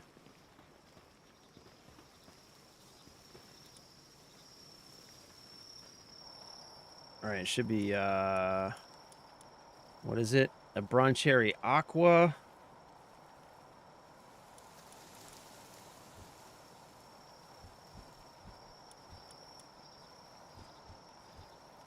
So, Broncherry Aqua. What was the other one? Just a Broncherry, right?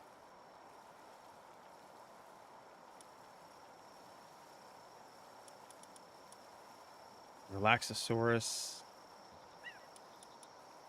I think it was just the Broncherry, right? Wallen Party Pal eggs you pick up have a 35% chance of becoming... Yes. Okay.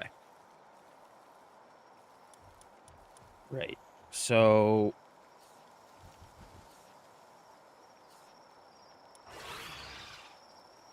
Wallen Party Pal eggs you pick up have a 35% chance of becoming an Alpha Pal egg. Okay. Good. And Broncherry Aqua. Wallen Party Pal eggs you pick up have a 45% chance of oh my gosh. Okay. All right, Cryptic. Have a good day, buddy. Don't forget to check out the finished frame of base 1. Okay. Yeah, I'm going to check it out because I think what I'm going to do is I'm going to go check out your base and then I'm going to start scouting out my location for my next base. I think that's going to be the objective today, is to at least put down my thing and maybe get started. Yeah, I'm going to start my second base today.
Okay.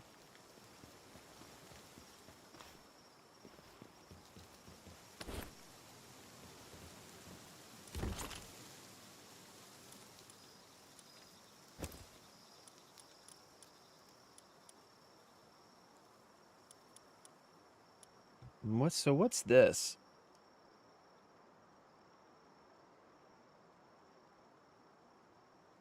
Combine all of them to create a slab. How's that work?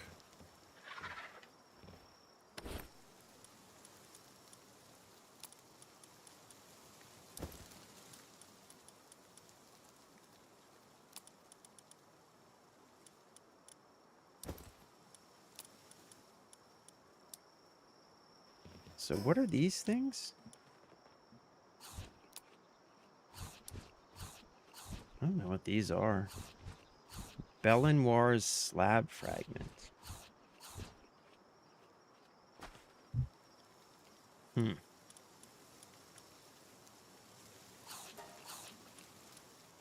Ancient PAL manuscripts, PAL materials. Okay.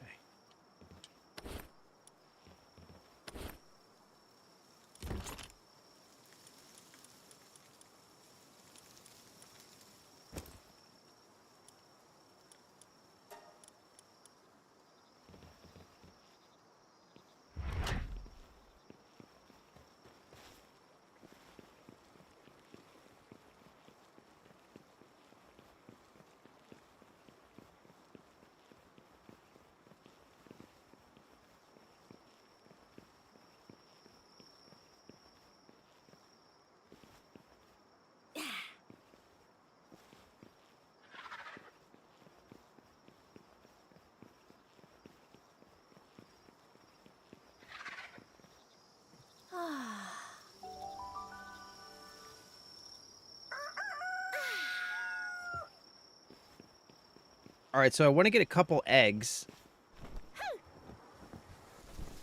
Oh, come on. I want to get a couple eggs so I can put them into the incubation things.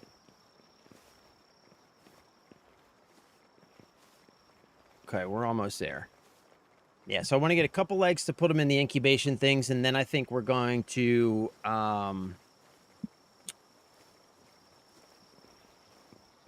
head out and start looking for our next base location. Which, I don't know, I want to find a nice spot somewhere. I don't know where.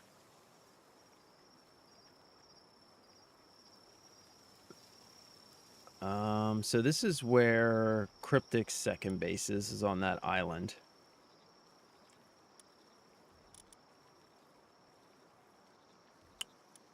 Yeah, I want to go somewhere cool. Maybe we'll go down here.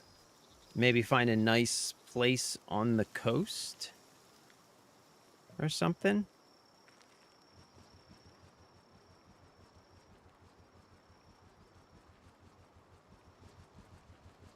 I don't know. We're going to look around. We have to look around and find someplace really cool.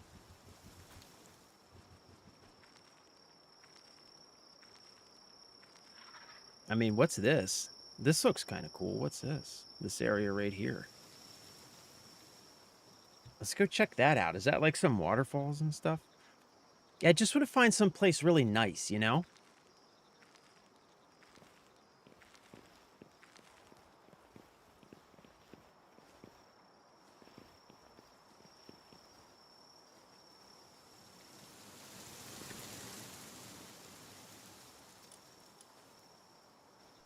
Research in progress.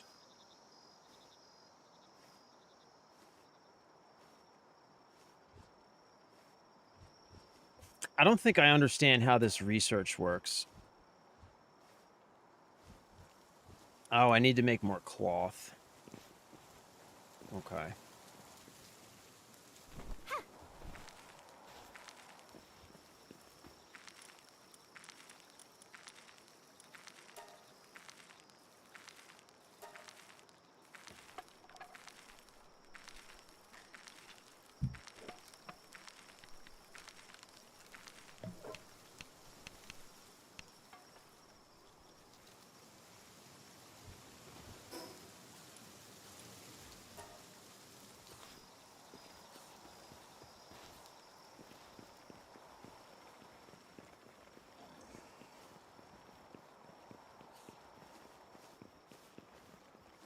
Yeah, boy.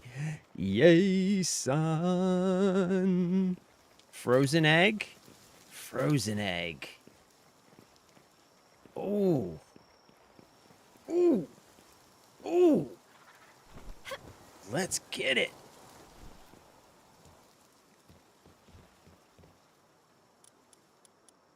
Oh my gosh, one of the eggs is rare.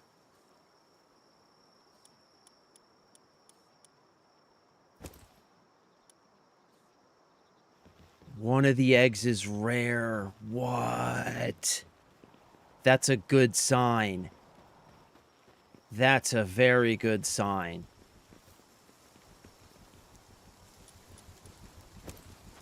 That's a good sign, bro. One of the eggs is rare.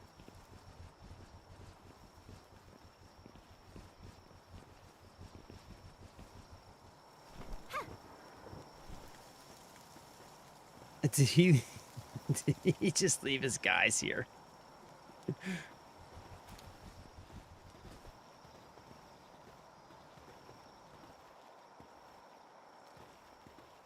Okay.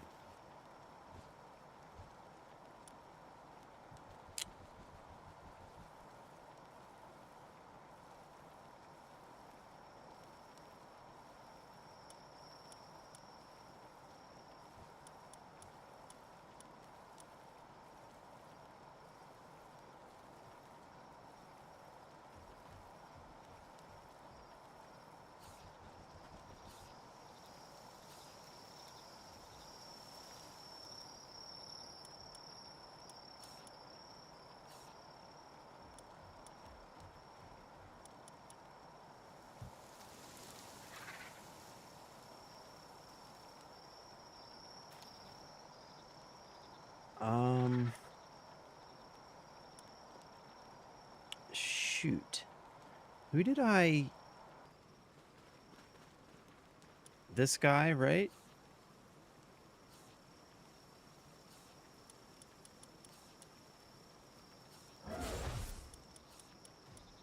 Okay, so that's pork chop. All right, we're gonna name him to... Nope, he's gonna stay pork chop. And we're gonna name... This is our new pork chop, right? Yeah, okay.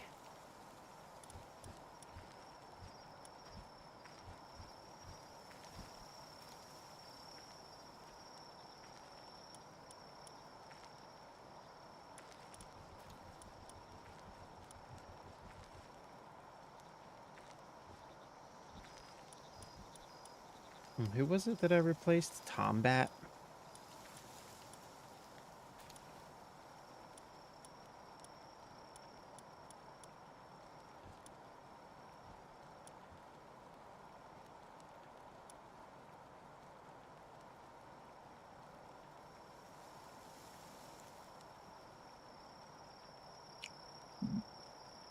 I need a dark pal.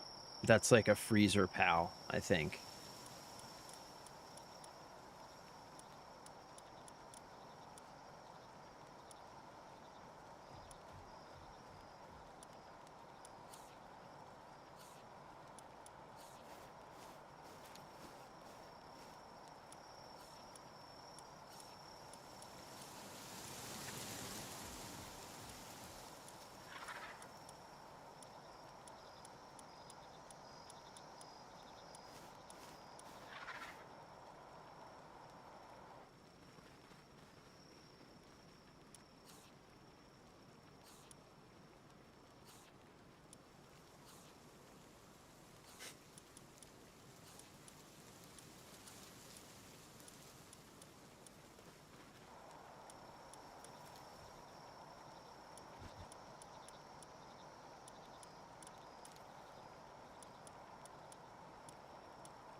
Okay.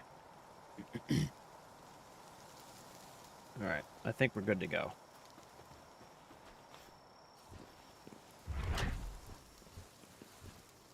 So you know what I'm wondering? I wonder...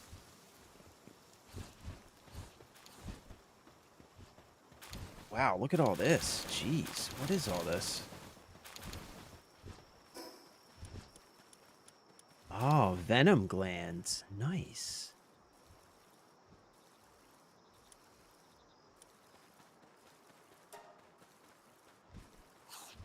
So I wonder, like, when I build my new base, will I need to transport materials from my old base? Or I wonder if they just, like, show up because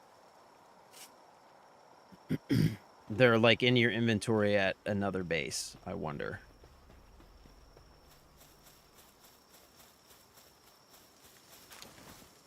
Okay, before we go anywhere, let's... Okay, I think we're pretty good on POW spheres for now.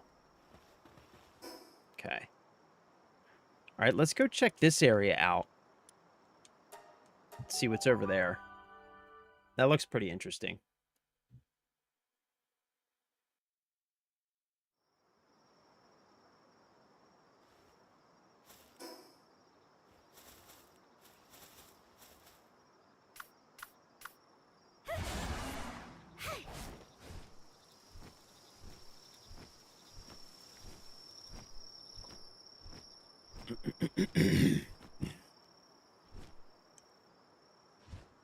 Oh, this looks pretty cool.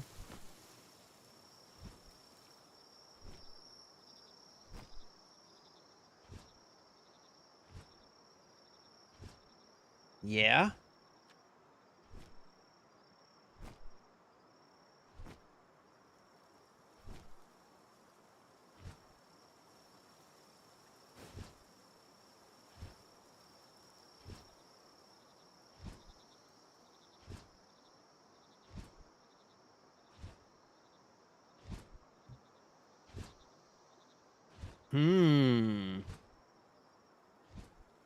This could be an interesting area to put a base.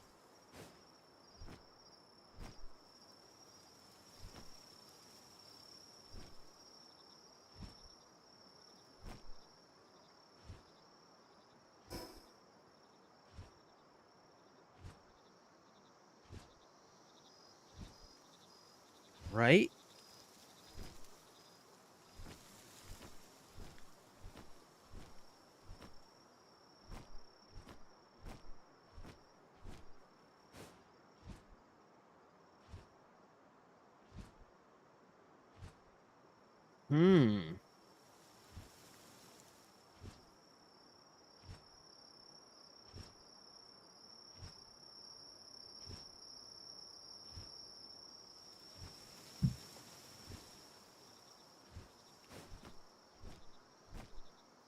Okay, before we do anything, let's go check out Cryptic's base first. Because he does a really good job with his bases. Yeah, I'm thinking this could be a really cool... It would be weird and difficult to build here, but I think it would like be really cool if we could make it work.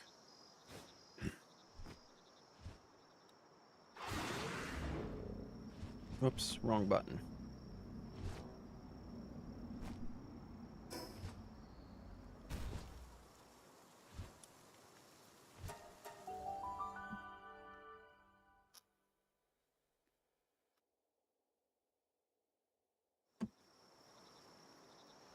Oh my god, dude.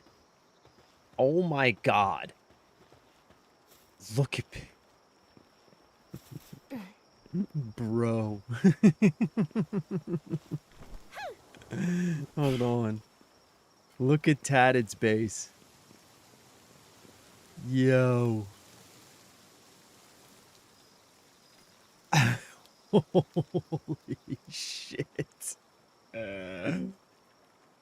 It's gotten so much bigger, dude. That's what she said. Oh my god. Oh my god, dude. What? This is incredible.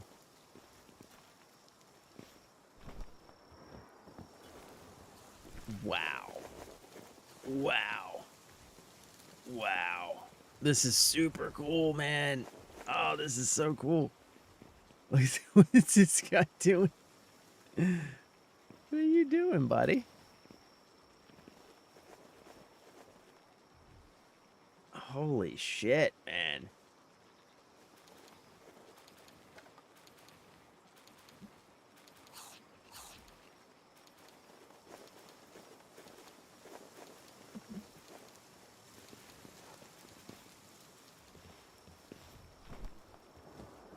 Ah, you got them connected too. Nice.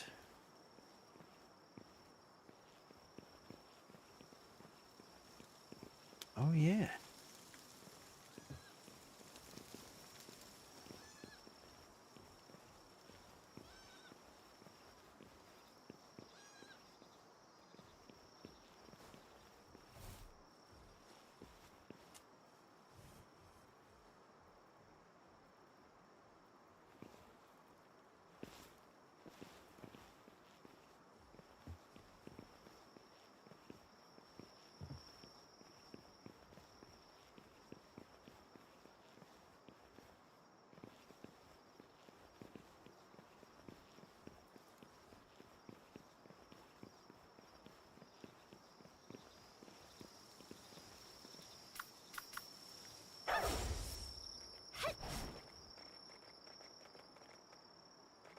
The fucking Wizard's Tower of Doom.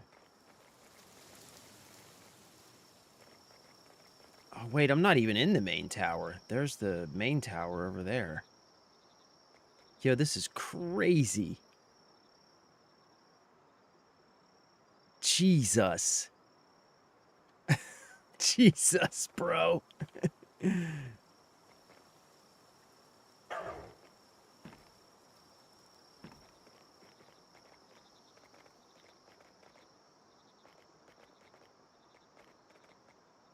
Okay, let's go check out Cryptix now.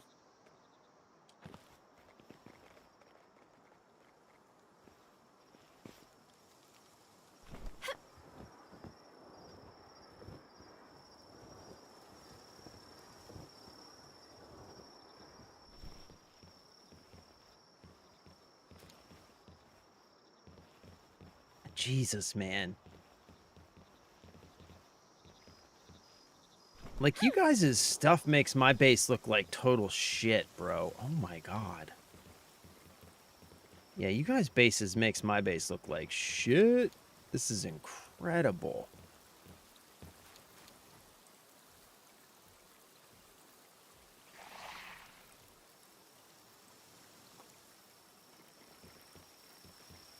Oh my god, look at all these eggs. Jesus. Look, there's a really big egg here, too.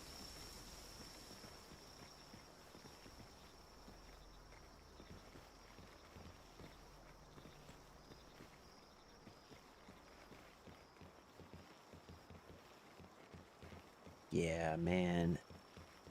I'm just like, I don't know how you guys do it, man. Like,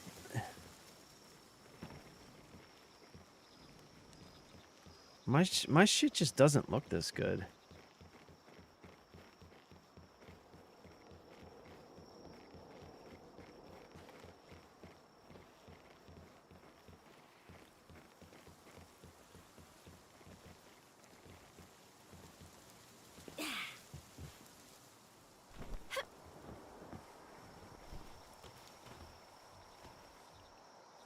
Wow.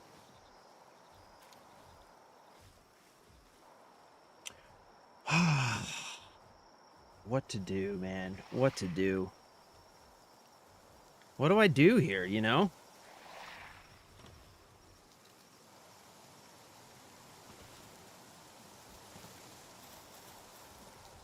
Like, what do I do?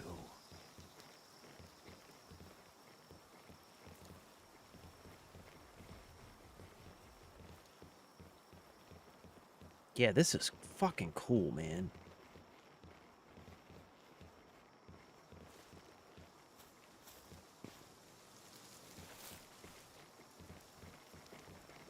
need one of these.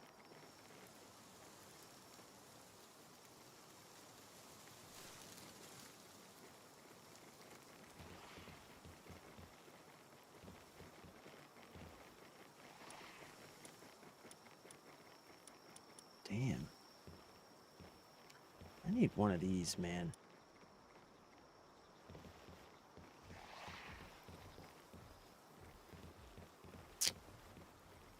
Okay. All right. We need to...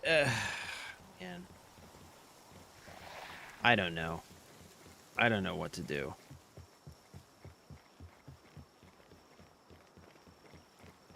Do I just tear down my main base or start a new one? I think start a new one. Let's find some place with like a really cool view or something. And let's just start a new one.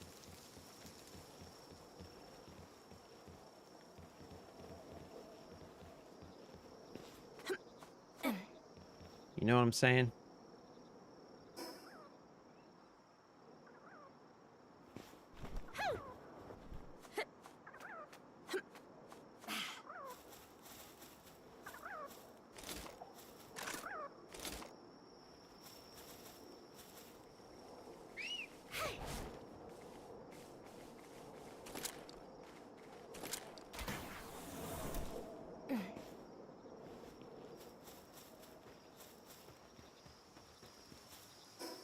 All right.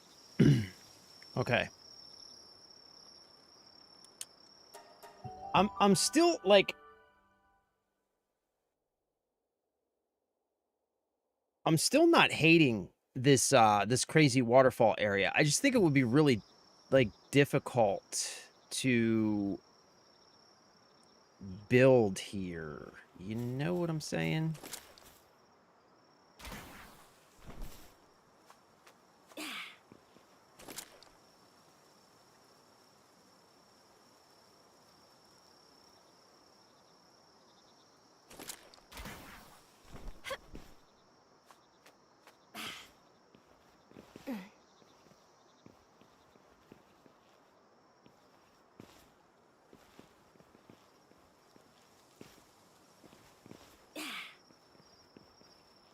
Yeah, like I don't hate this.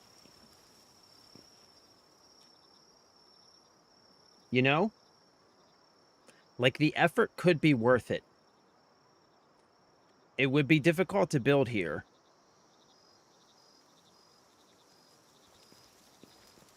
But it could also be really cool.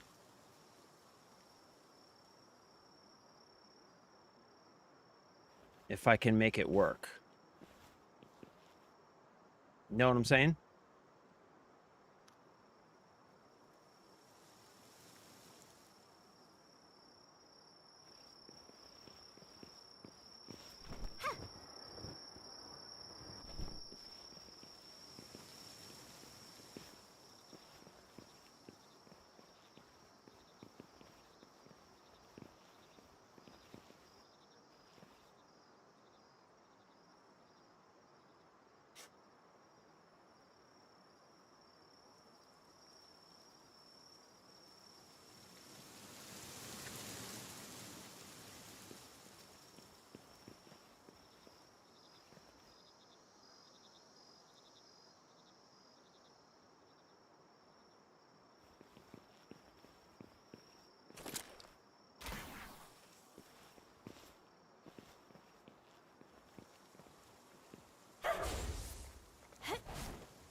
Ooh.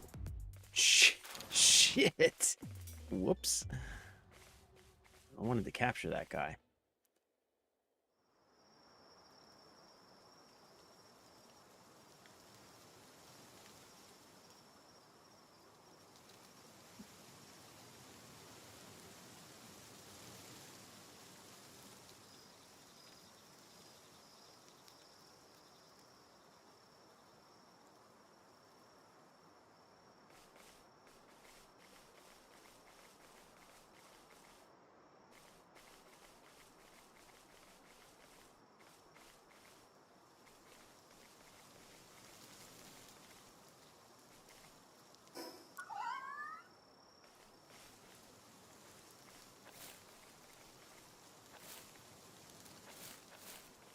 Oh my god, look at all this ore. I should get that ore. I need ore.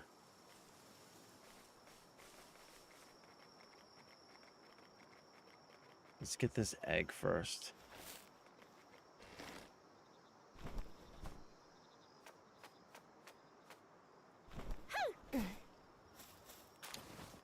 Okay.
Oh no. Oh no. Shit.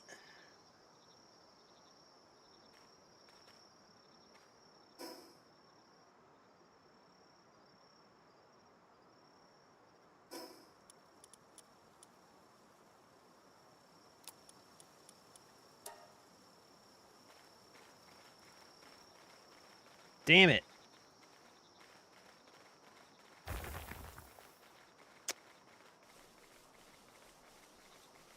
Well, that's a bummer.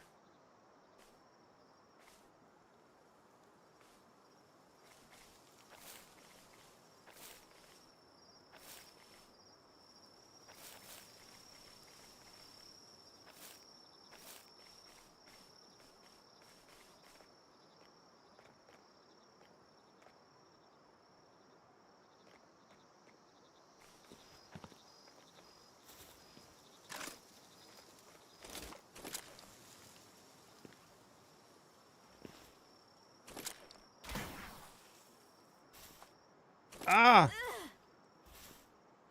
No.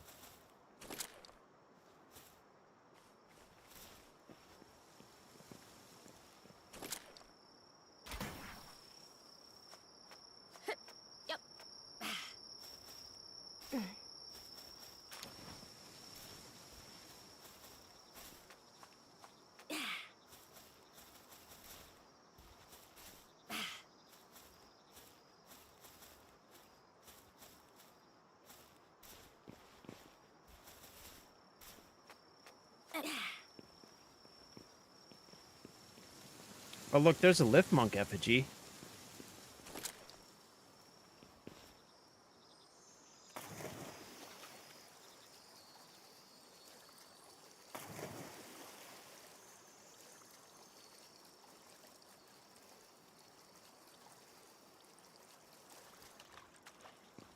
Yeah, I don't know, man. Like, this seems like it could be a cool place to build.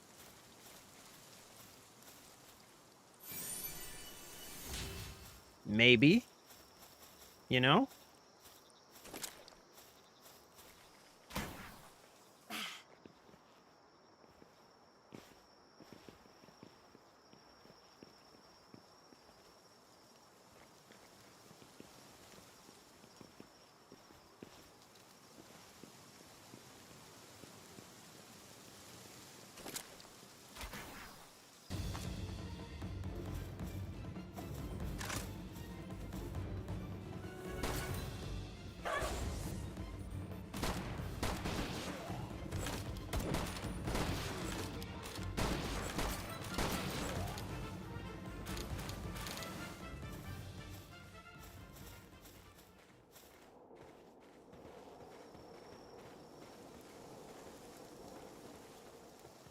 What's this thing?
All right, I got way too much stuff on me.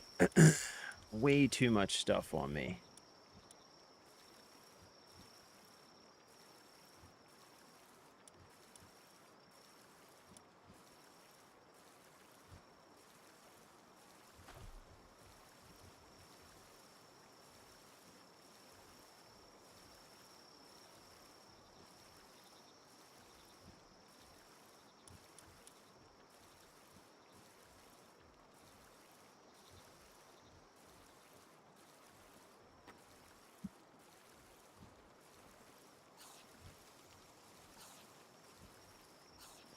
Okay.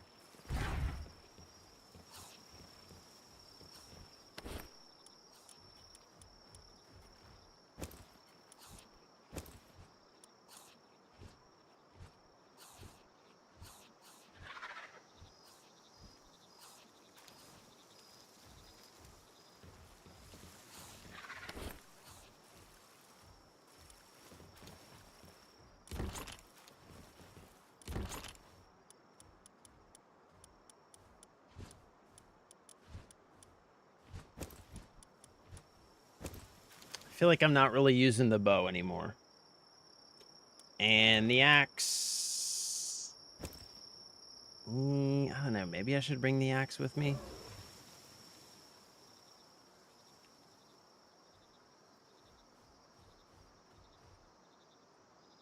We'll leave it for now. And I don't know what this is.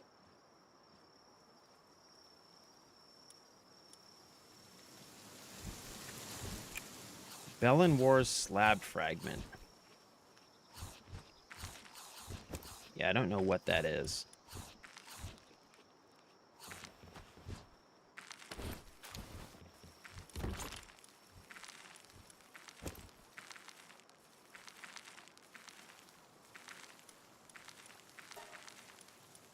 Okay, that's a little bit better.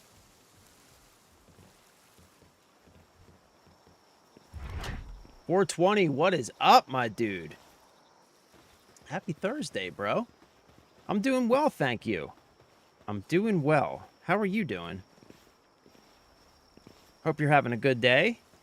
We're trying to figure out where... So, like... So this is the first base that I ever made, right? And I'm not super thrilled with it, but I don't really want to tear it down.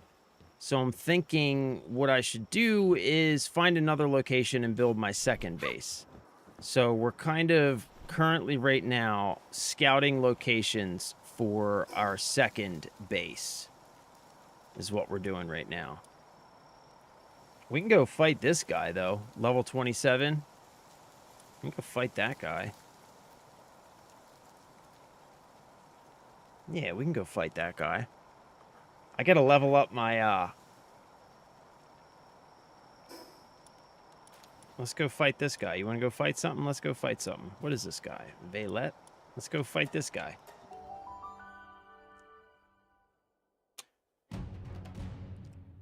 Oh, hopefully this rampaging... There was a rampaging pal here last time that totally wrecked my shit, so hopefully he's not here.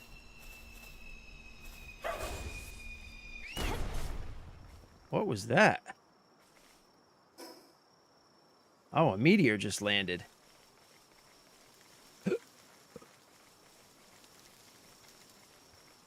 Somewhere.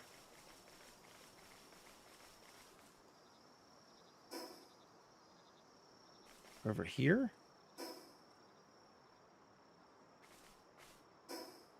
Yeah, I think that's it.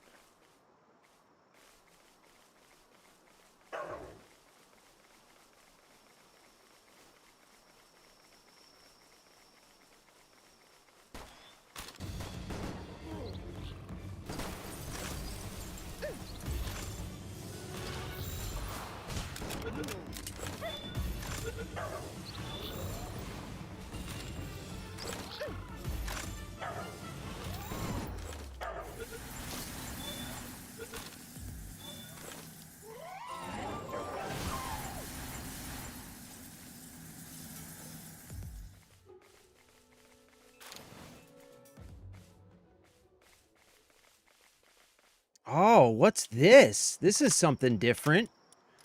Oh, this is like a satellite, not a meteor. What is this? Stamina ready. Enhancement item epic. Extremely valuable potion that permanently raises stamina by a slight amount when consumed. What? Take that. Crude oil. Nice. Gigasphere. And metal helm schematic. Nice. Yo, son. Let's use this.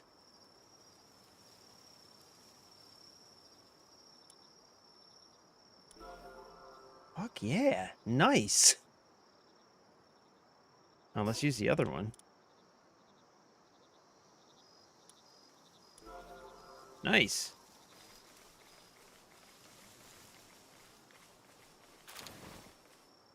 All right, let's go fight this guy. You want to go fight somebody?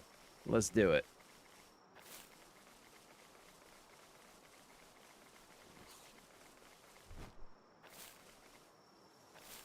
Scrapple needs to level up anyway.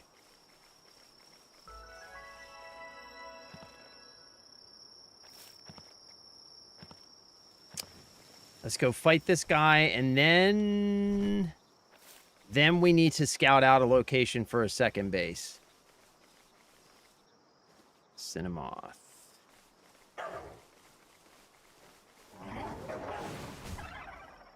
Oh my gosh. Those guys, they go down quick.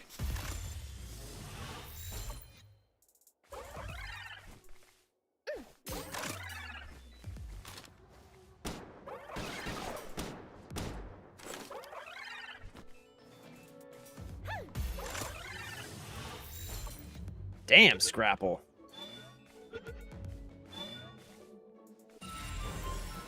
Scrapple's only level 14, but he is murking fools. Okay, where is this thing? Here it is. What's this? A muffly?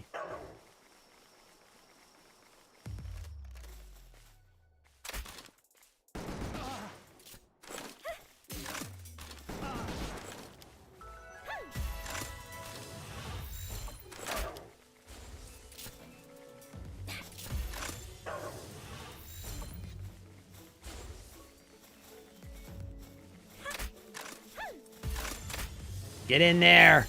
Get in there. All right. You don't like that one? How about that one, huh? How about that, huh? Get in there. Stay in there. Come on, you fucker. Stay in there. Stay in there. God damn.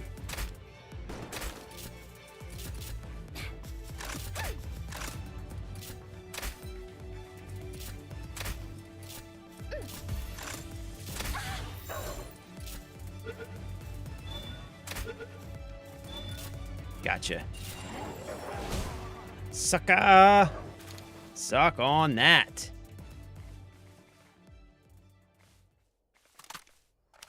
Alright, let's go fight this thing. Let's do this. Level 27, Sealed Realm of the Guardian. Alright, this should be a decent fight, I think. This should be a decent fight. Okay. Let's do this. Let's do this. Yeah, man, we're going to fight this boss, and then we got to scout out locations for our second base. Because I don't love my first base, but I don't want to, like, tear it down, you know?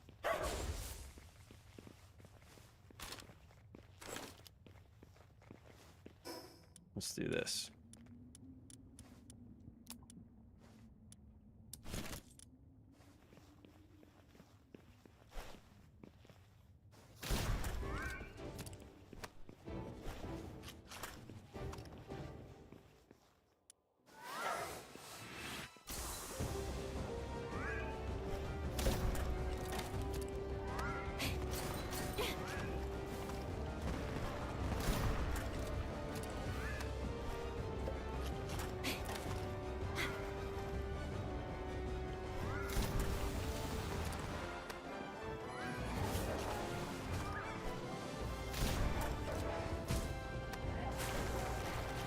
Get him, Scrapple.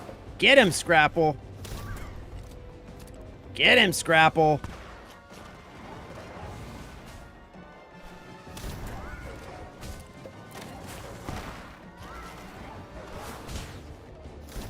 Oh, come on.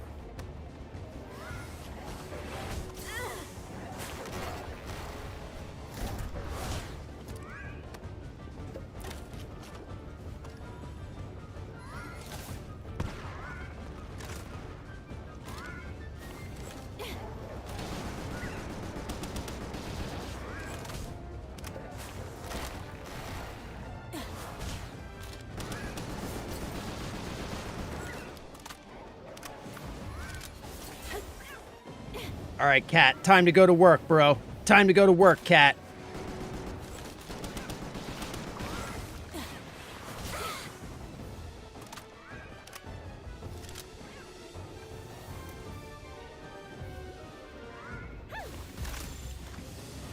Yeah, boy. Get in there. Get in there. Get in there, son. Stay in there. Good job, Cat. Good job, Cat.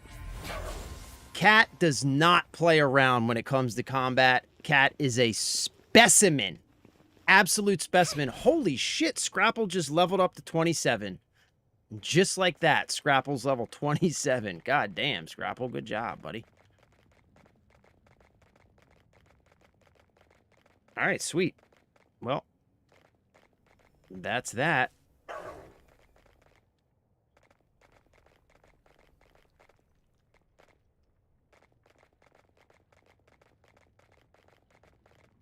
All right. So...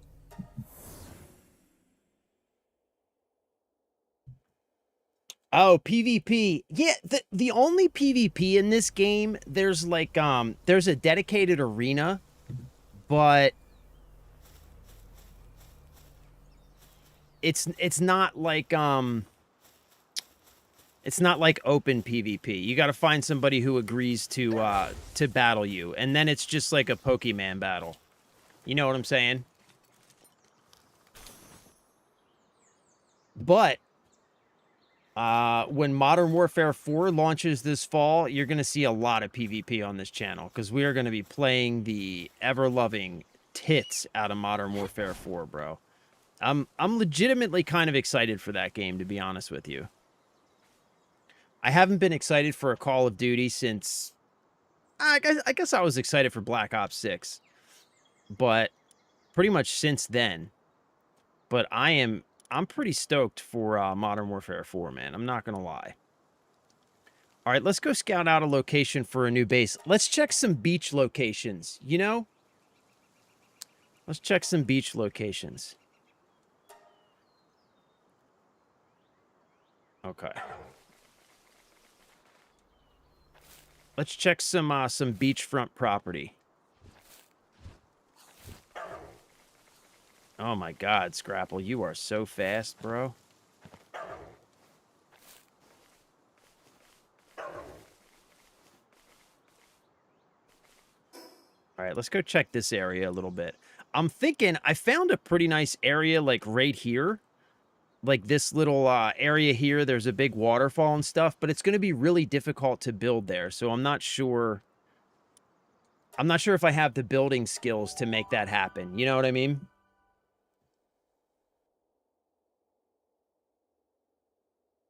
Yeah, Modern Warfare 4 is going to be...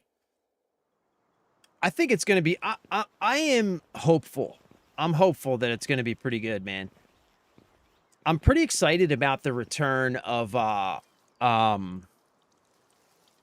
what's the mode? The extraction mode? Shit, I can't remember what it's called. We need some Halo gameplay. Yeah, we were playing Halo, like... not last week, the week before last. We played when the remake launched. I wasn't a huge fan of the remake though. I wasn't feeling it, bro. I don't know, man. It kind of felt like they just ruined one of the most important and prolific games in gaming history. They just kind of screwed it up. That's what it felt like to me anyway. I mean, this is kind of a nice area. I think, what's this over here?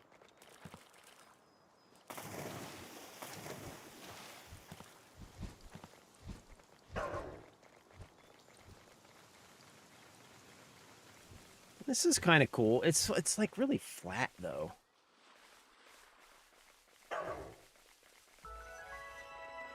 Oh, it's got a boss fight right here too.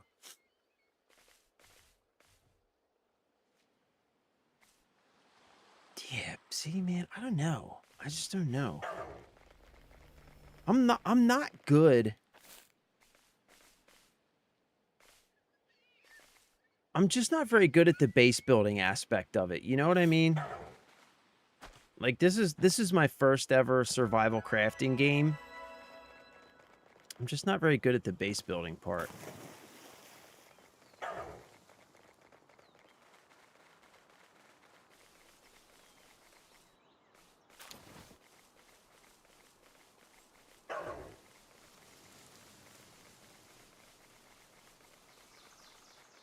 Wow, look at this.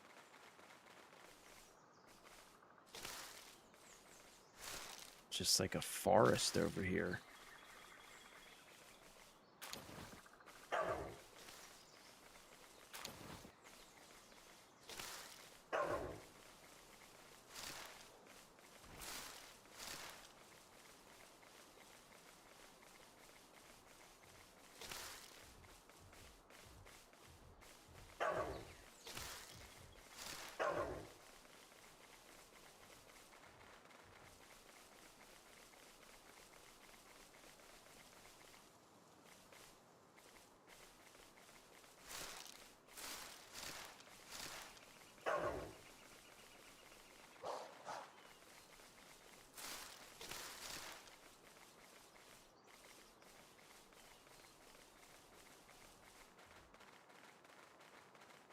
What's that over there? We'll go check that area out.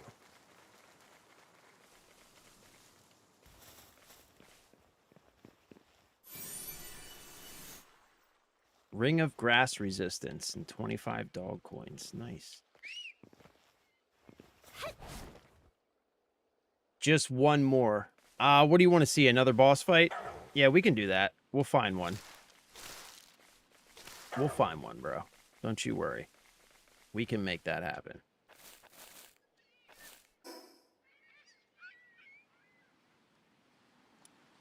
There's this guy. We already beat that guy. There's bound to be something up here. Let's keep heading this way. We're bound to run into something.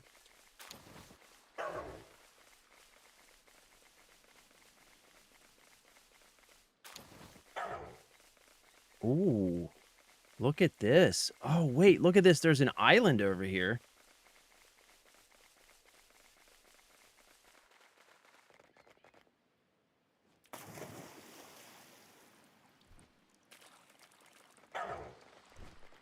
Oh, wait. Is that oh, that's Cryptic's Island. That's Cryptic's Island. He already lives there. We can't go there.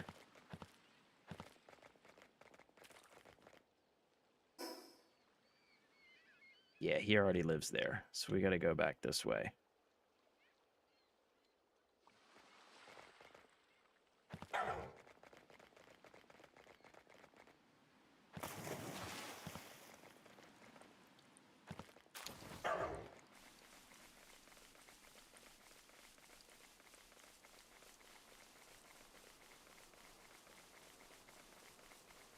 Let's see what's up here.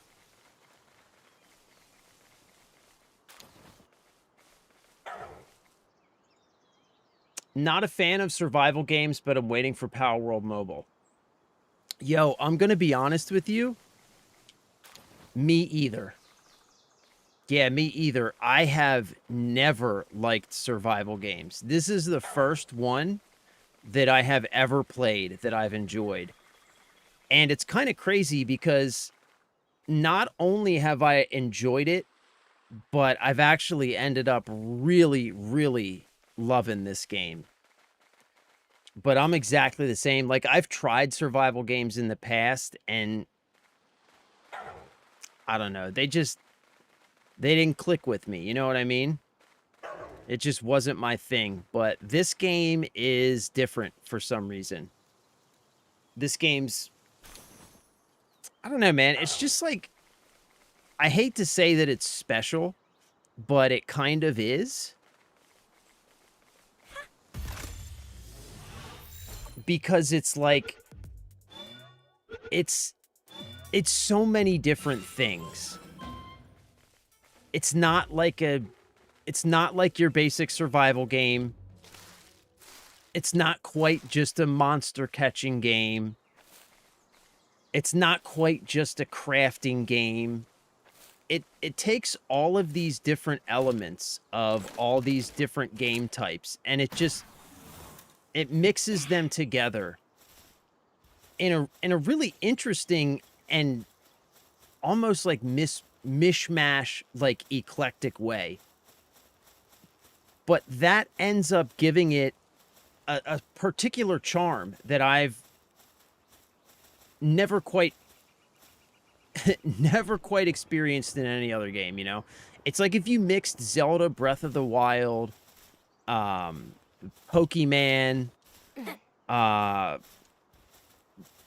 and like a survival crafting game all together, you would get Pow World.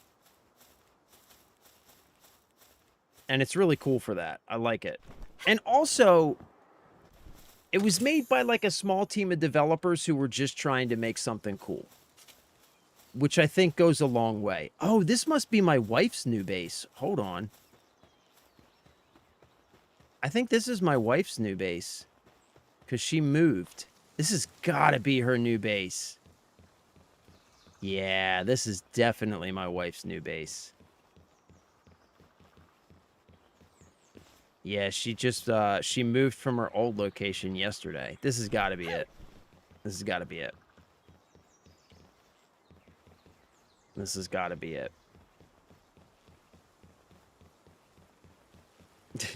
Look at this fucking thing.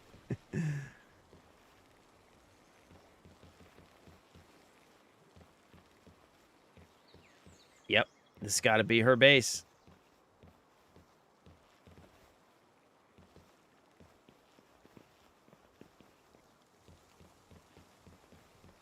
I should build like right across from her somewhere. You know that? This is just like, I don't know where, but somewhere. All right, where are we? All right, let's head up here. See if we can find a boss we haven't fought yet. This is the real Pokemon game. Yep. I've said that 100 times, bro. This is like the game that the makers of Pokemon were too lazy to make. You know what I'm saying? This is the Pokemon survival game that Game Freak was too lazy to actually make. That's what I think this game is. Metal Merchant. What do you got, buddy? Oh, he's got a Kativa hat.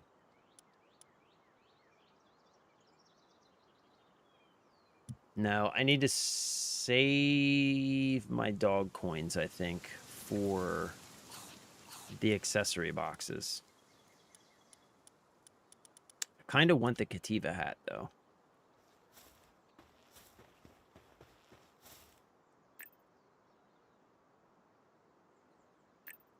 Hell yeah. I'll take that. Take that. Take that. Take that. Nice. Okay.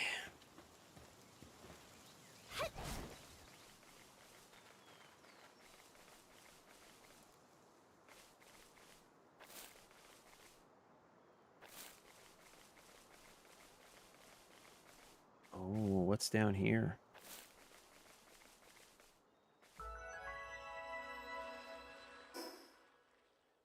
Oh, that's... Oh, here we go. Here's a boss. We'll go see what this is. That's a boss fight there.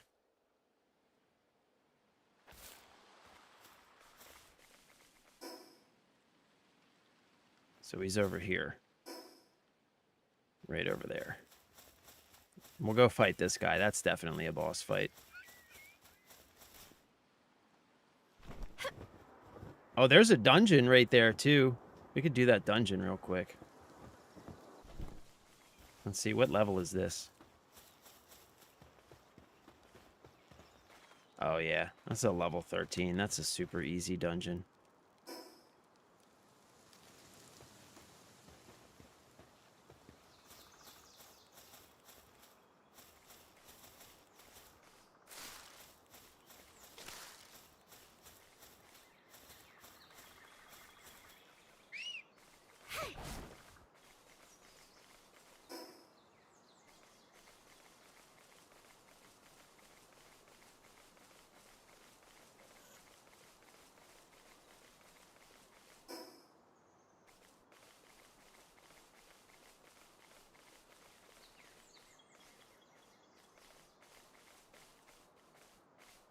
Ooh, Grintail.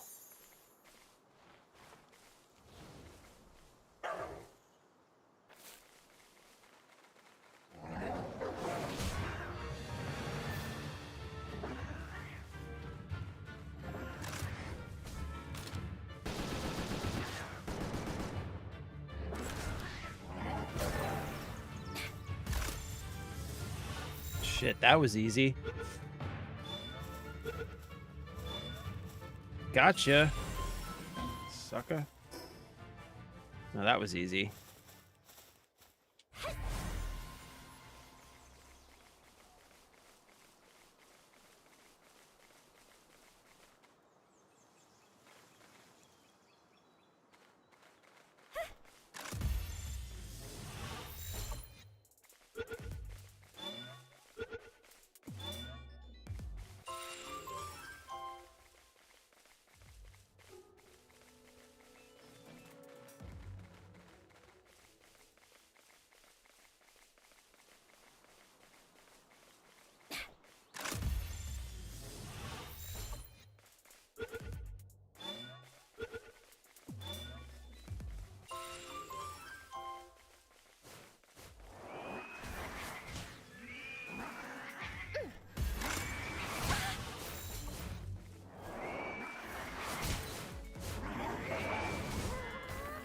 Aw, you fucker. Just trying to capture him, bro.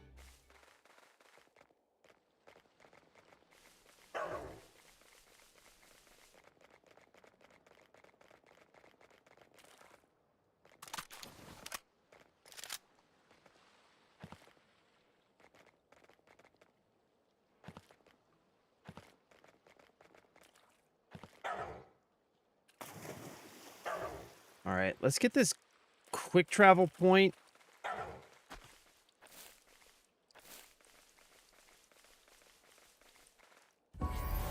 Take a look around, man, because like I don't know. I don't know where I want to build my next base somewhere interesting, not just on like a flat piece of ground. You know what I'm saying? I'm not like really seeing anything. Go see what that is. And there's something over there. I don't know what's over there.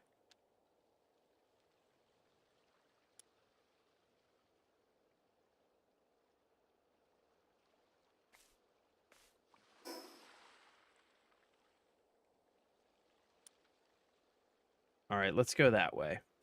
We're going to go that way.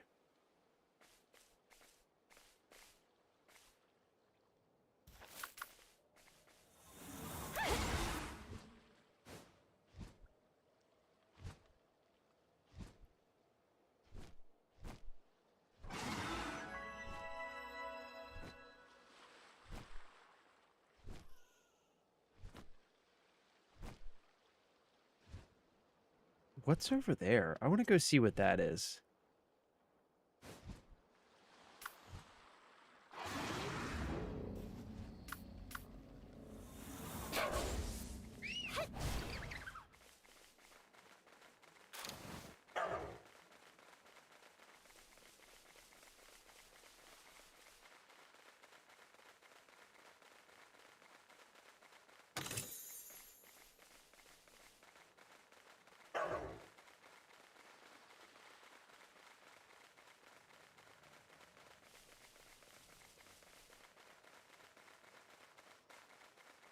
What is that?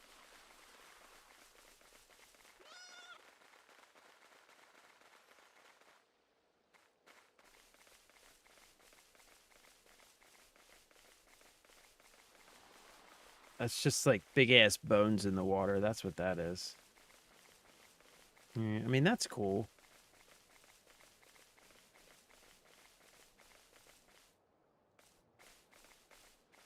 That could potentially be an interesting place to build. Over there. Like, I want to pick some place. I think I might know the spot. We're going to head up this way a little bit.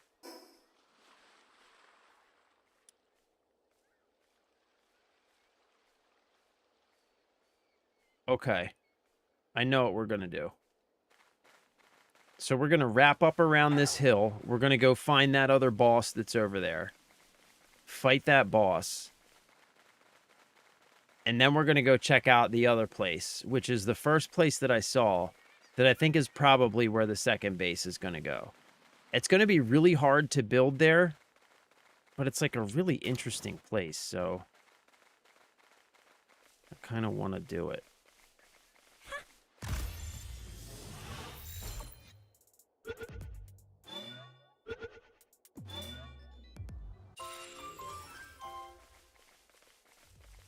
Oh, there's another dungeon. Could do this dungeon. I got a lot of shit in my inventory, though.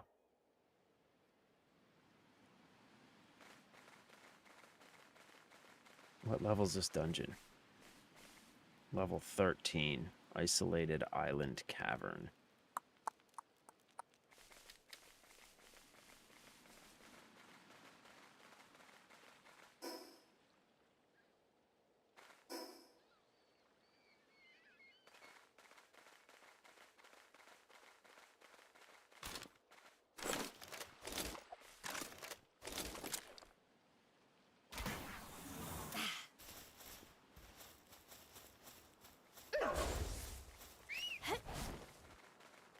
Oh, check that out.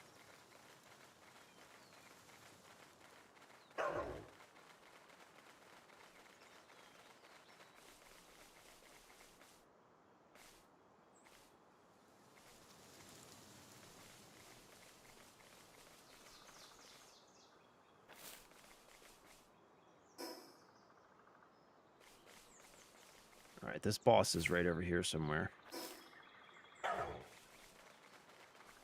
Should be right down here somewhere. There he is. Ooh. A level 31 Malsanda Lux. Ooh, this is going to be a tough fight. Ooh, this is going to be tough. We could potentially regret this. We could regret this. But we're going to try it. Yeah, we're going to try it. This might be a mistake.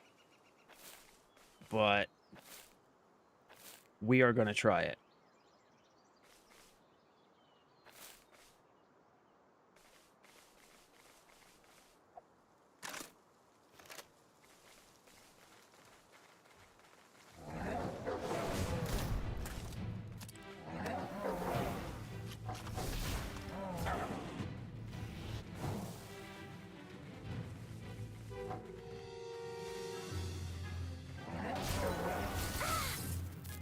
Oh, shit. Oh, shit.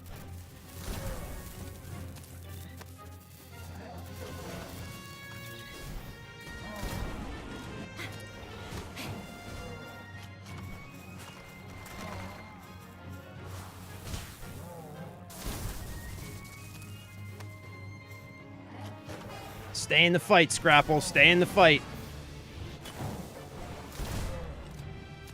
You got this, Scrapple. You got it, Scrapple. You got this. You got this, Scrapple. You got it. Oh! Ho, son! Good boy, Scrapple. Good boy. Good boy, buddy. You are a good dog. You are a good, good dog.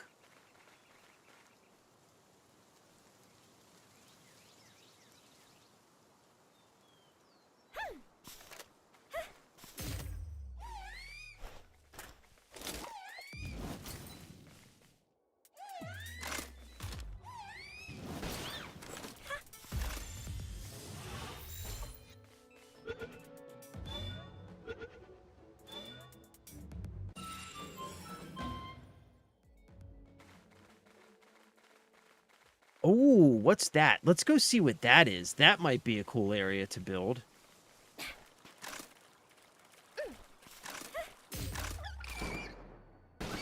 Oh, shit. I was trying not to kill that.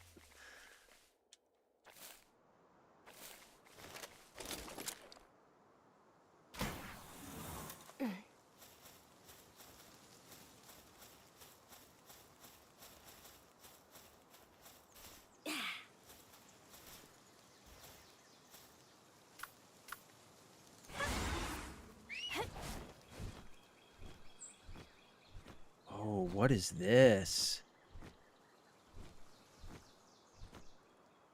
I mean, this is kind of cool, but like, it's just kind of like flat ground though, you know? Like I don't really know if I want to just do flat ground again. You know what I'm saying?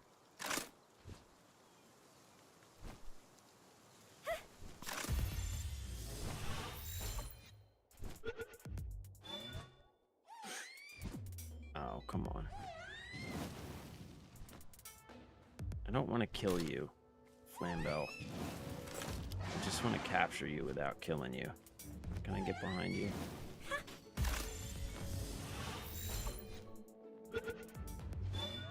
Come on, stay in there. There you go. All right, I need one more of these things and I get a bonus.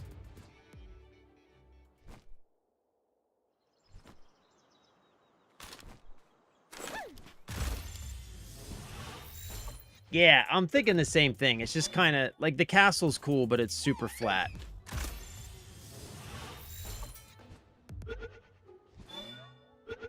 All right, let me find the next quick travel point. There should be one close by somewhere. Probably over in this direction. Yep, there it is. I see it. All right, let's find the next quick travel point. And then I'll show you this other spot that I was looking at cuz it's actually really cool. It's just going to be really difficult to build there. Oh, it's that tower that we're going to. Shit. That's pretty far away. Okay.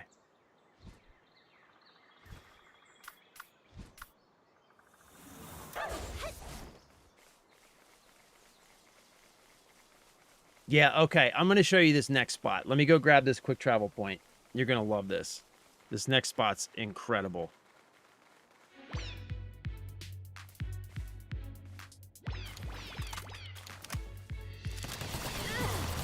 Oh, oh.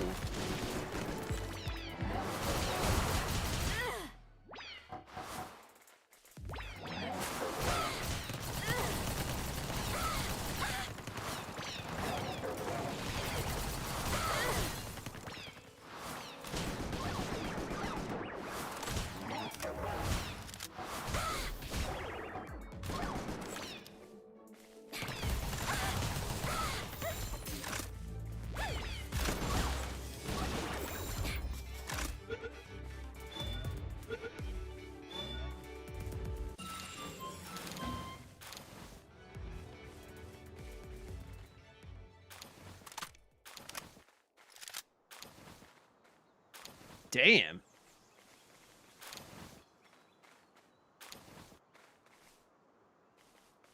Give me that egg.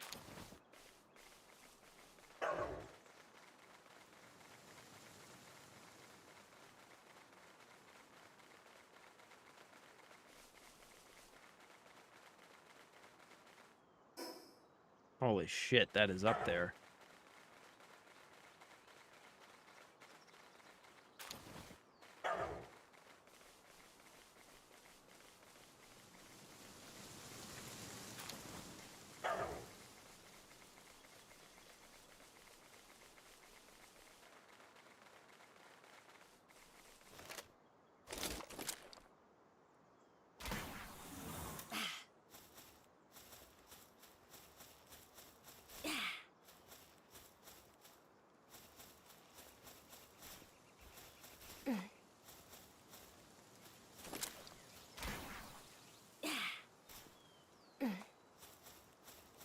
How do I gotta fly up here? I guess I gotta fly up there.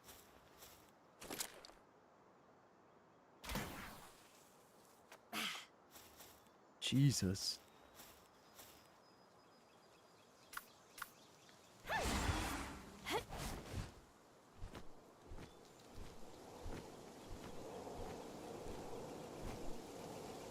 What is this?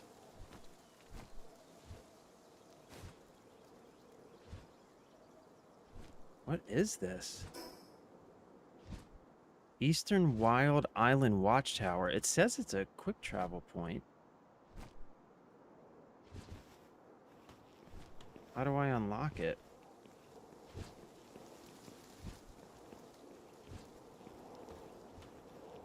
Is there like a way in or what? What the hell is this? Oh, maybe I need to go up top? Ah, what? Yo, that's kind of cool. Wow.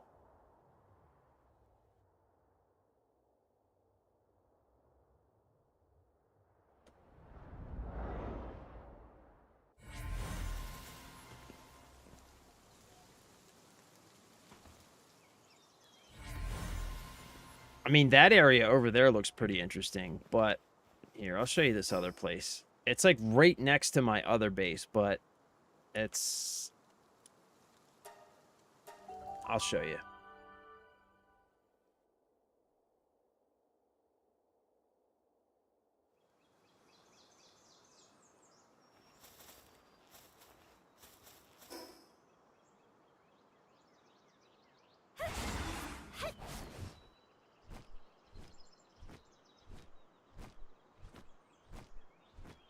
Yeah, right here. Let's check this shit out, right? It would be really difficult to build here is the only thing. But I mean, look at this. Like if I was to put... Like if I was to put the thing like right here that marks down the circle for where the base goes, it would get this waterfall. I would be able to fish right here.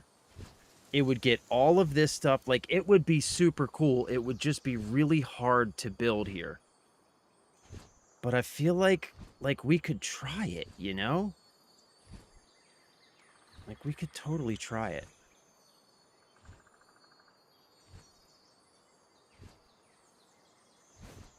All right. Yeah, that's it. It's decided. I'm going to try it. I'm going to try it right here. I'll be right back, though. I got to use the bathroom before I get started. I'll be right back.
All right, bro. This is it.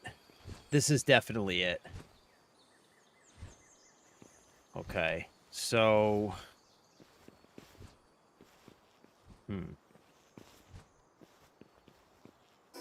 All right. I'm going to need some supplies to get started.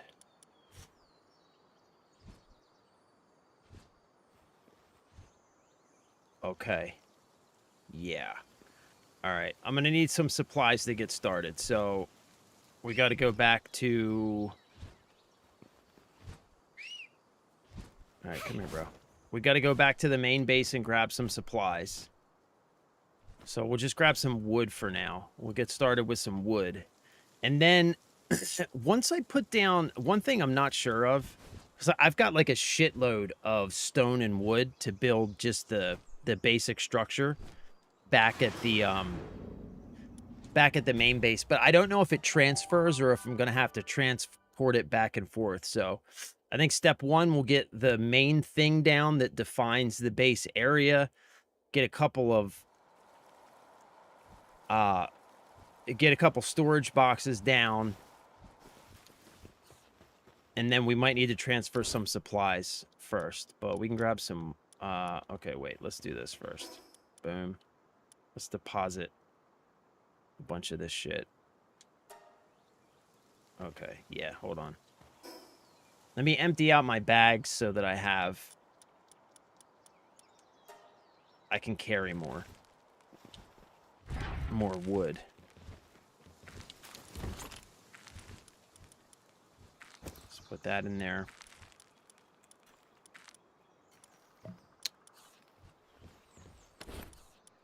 Put these in.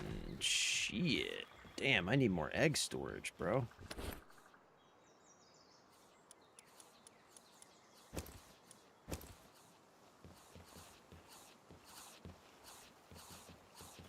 Let's just throw these in here for now.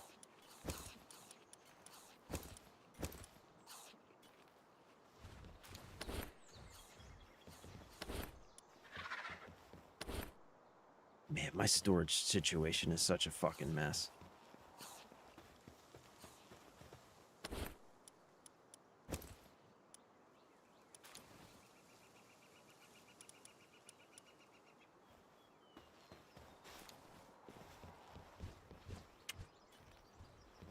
Okay.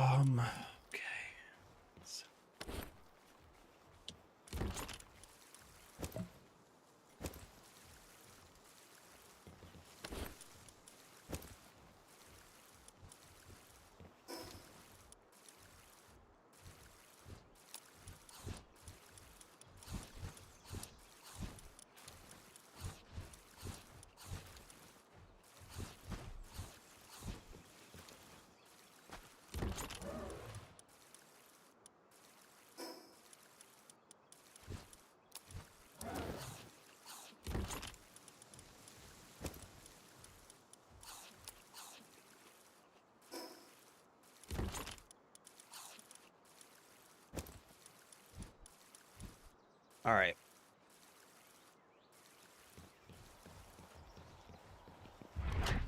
And we'll just start with some... Wait. Let me look at what I'm actually going to need to build. Where's the main... There it is. The PAL box. So this is the first thing I need to build. So I'm going to need some palladium fragments, some wood, and some stone. Okay. So there's some palladium fragments there at the base. So let's grab... Oh, that is definitely going to weigh me down.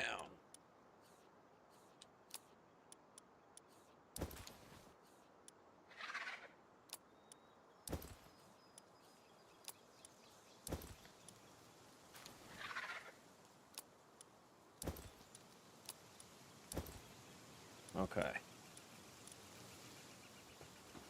And we just need to grab a couple of stones. Grab this one. This one. This one.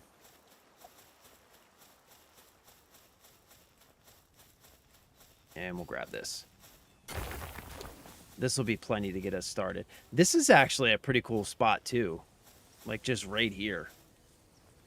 But, I mean, I don't know. I could also just kind of combine them both, huh? Because this isn't a bad spot, too. But I think the other spot's better. I mean, this isn't a bad spot.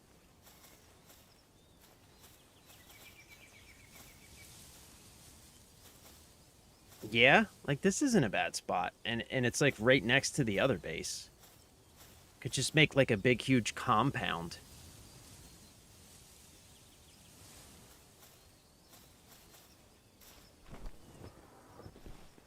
Yeah. Because I've got fish here, too. Yeah, I don't know, man. I think this isn't a terrible spot, especially considering that it's super close to the other base. I don't know, what do you think, here or the other spot? The other spot is... So this is where we are right here, right next to the other base, and the other spot's right over here.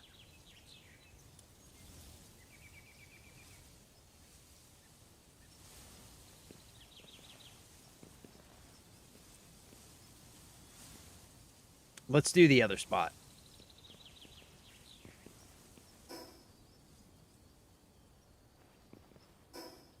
Which is right over on the other side of this thing.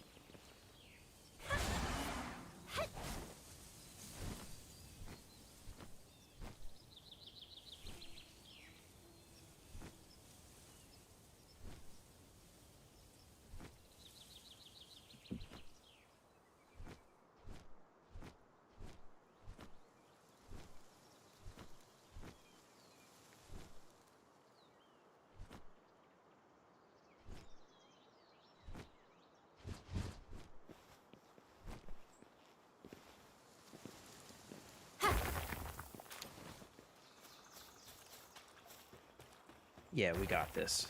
Yeah. We got this. Okay. So here's what I'm thinking.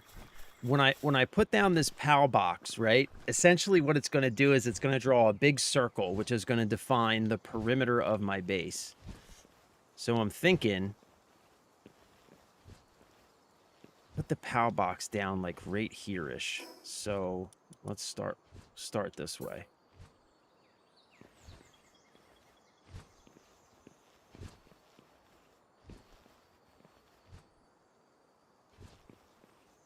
Where are we?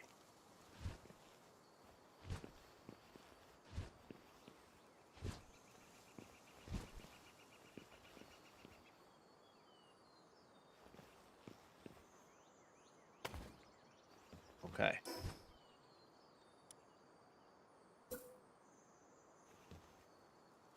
Oh no, can I not?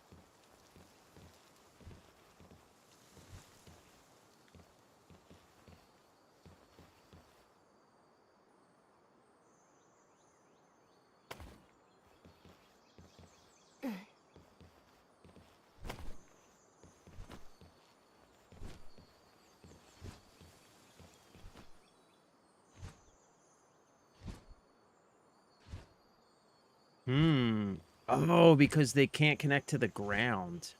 Oh. Oh, but I know what we can do. Wait a minute. I think I know what we can do.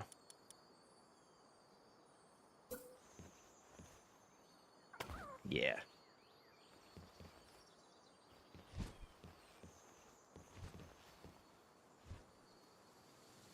Okay, wait a minute.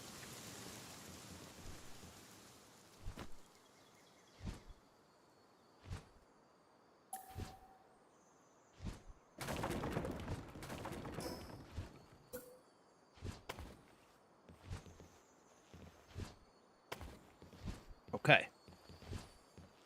And we'll put our PAL box like right here.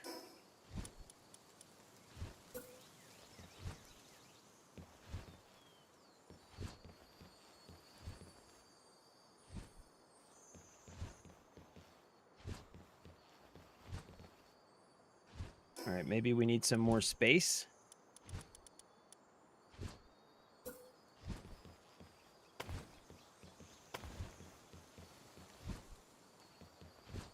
Really?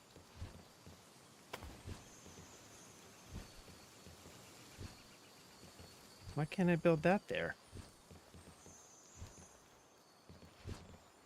Hmm.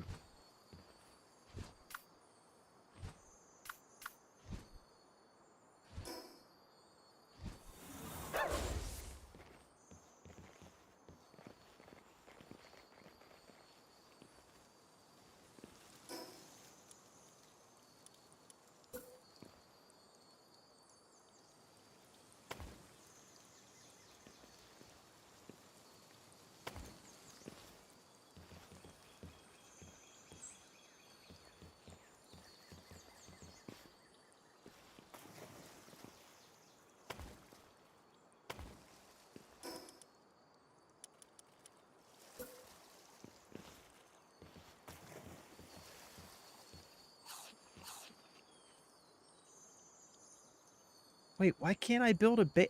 Oh my god, did somebody join my guild? Wait a minute.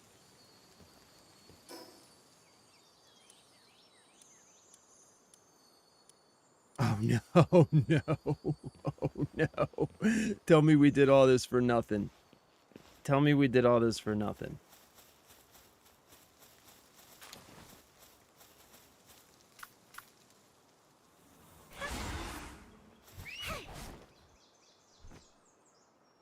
Tell me we did all this for nothing, bro. Somebody must have joined my guild.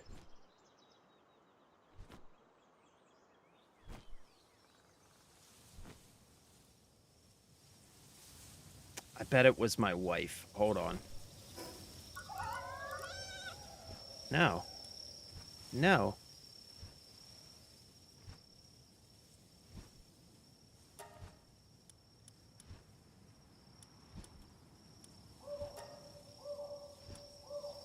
Wait, what the fuck is going on here? Hold on, man.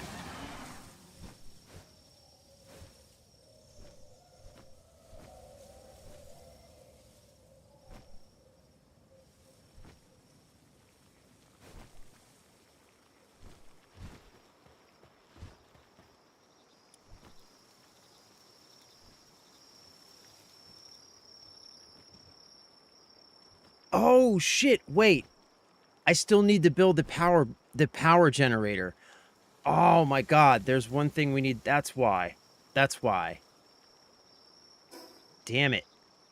Balls. I still need to build the power generator. That's right. I never bought the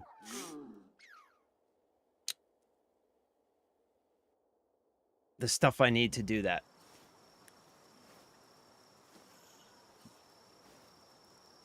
No, it's me. It's me. Well, I don't know about like the platforms back there. We're gonna have to figure that out. Okay, so there's somebody here that I can buy. Right. And to build the power generator, where is it?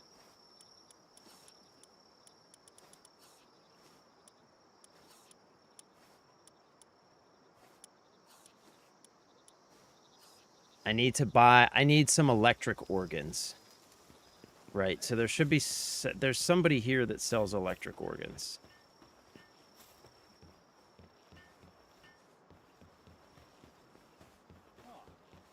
I just gotta find him. Maybe it's this guy? No, I think he sells pals.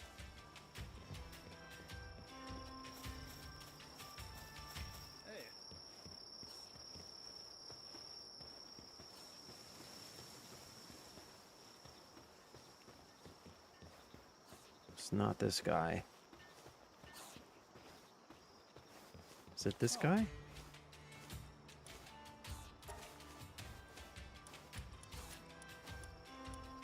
Yes, electric organs. Okay.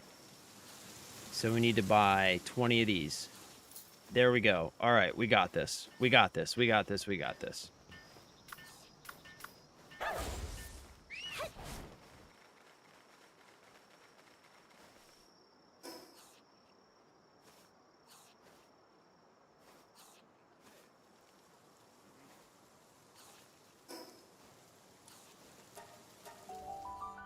We got this.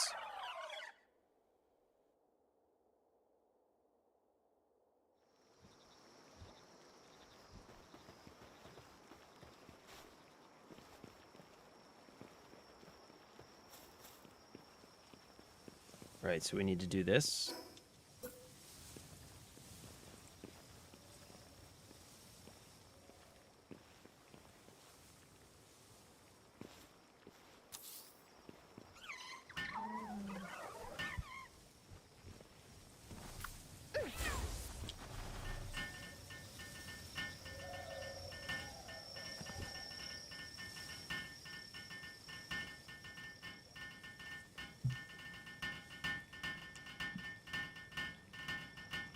Once we build this, I can upgrade the base, and then I can build the second base.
There we go.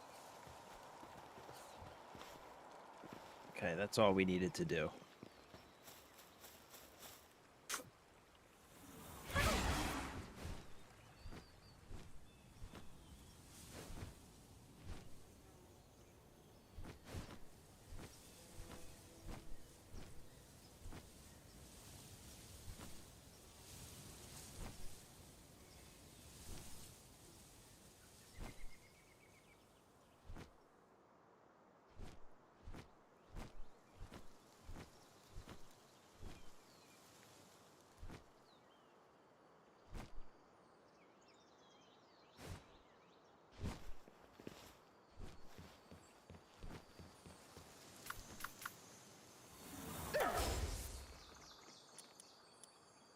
Pow! There we go.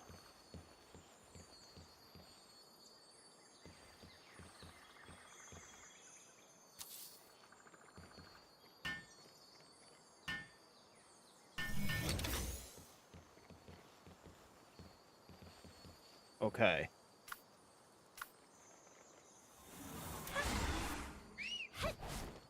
All right, let's see where our perimeters are. Ooh, so you know what? I think I want to move it. Okay, I want to move it back a little bit because I want to get sort of, well, I don't know. This might be pretty good, yeah? This might be pretty good. What do you think? You can see the perimeter there? Yeah, this might be pretty good. Or we can move it back a little bit to kind of get into those...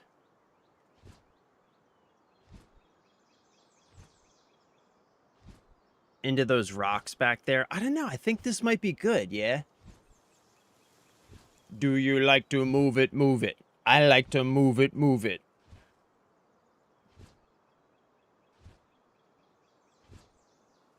Yeah, I don't know. What do you think? I think this might be, this might be good.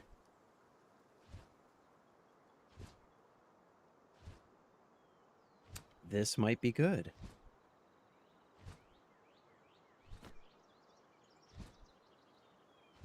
Okay. Yeah, see, this is going to be hard as fuck to build here, though, bro. I don't even know how to get started.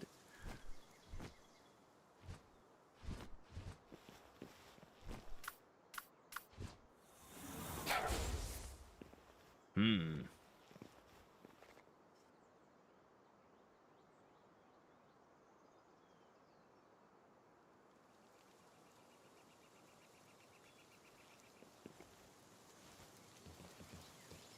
All right, I guess first things first.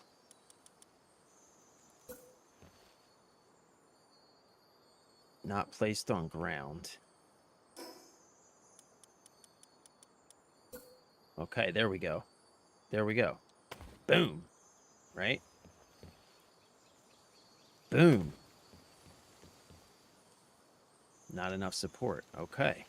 All right, we're cooking. We're cooking. We got this. We got this. We got this, gentlemen. We fucking got this, bro.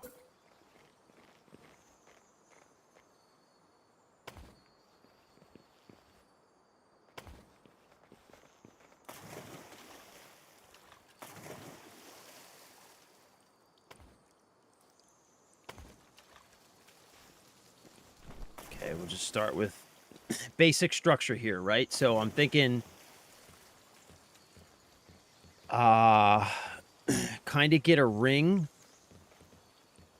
type situation around the pond.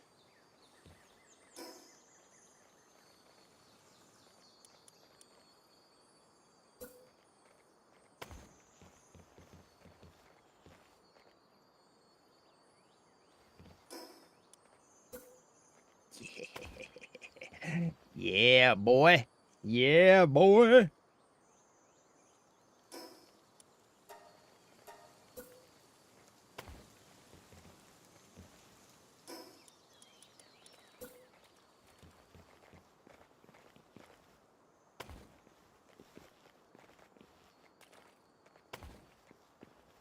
Huh? Does making a second base keep your base level or restart at level? You know what, Tatted? I don't know.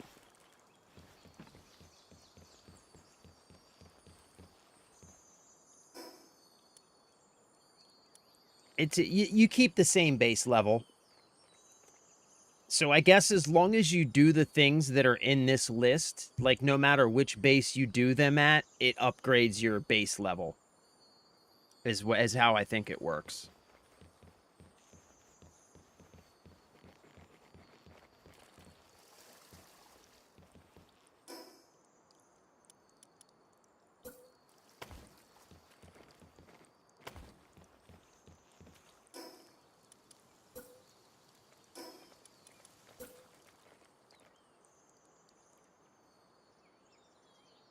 Oh yeah.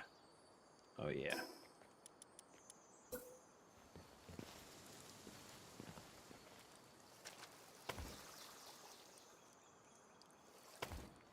Oh yeah.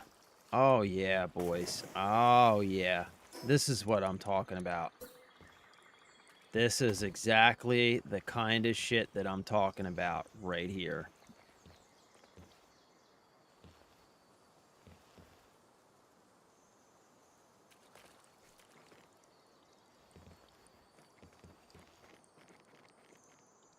Okay. So now, let's see.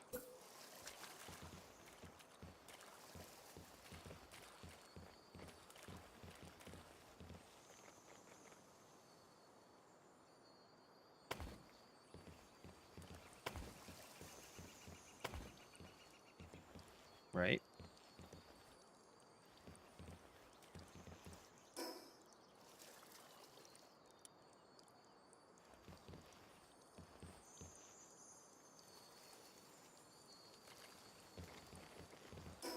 Okay, I want to build around this thing.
Yeah.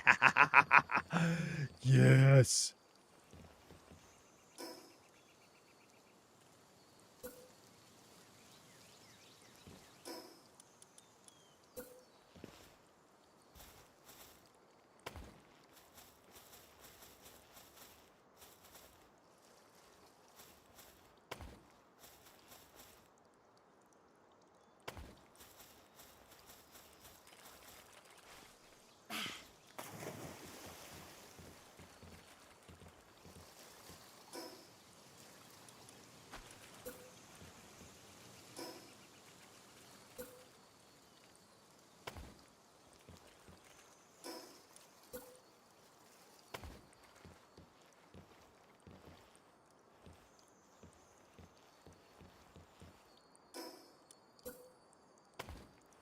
Huh?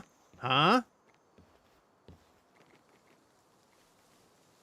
What do you think about that, son?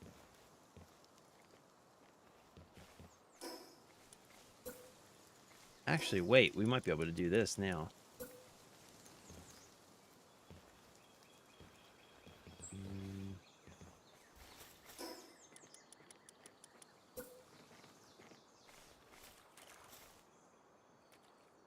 Hmm. Why? Why can't I build here?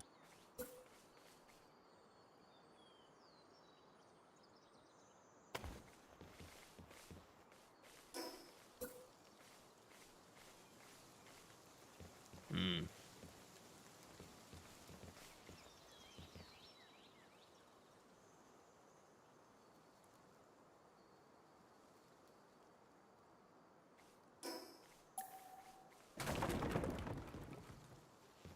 Okay, let's see. Can I build foundations here?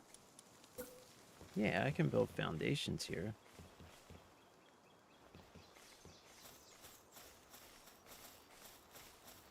Oh, yeah, this works. Okay, wait. Let's do this first. So we can line it up with this. And then give this a support. Pow. Right, okay. Now. Okay.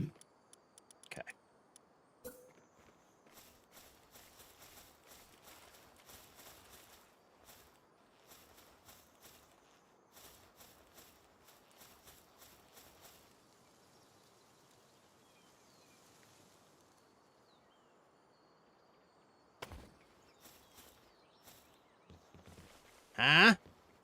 Huh? What do you think of that shit, son?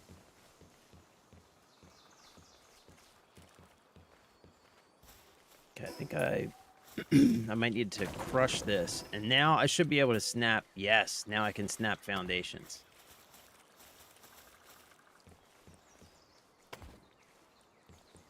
Okay.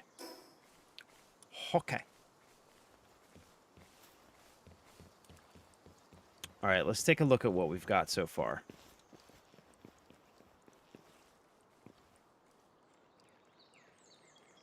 I mean, it's not terrible.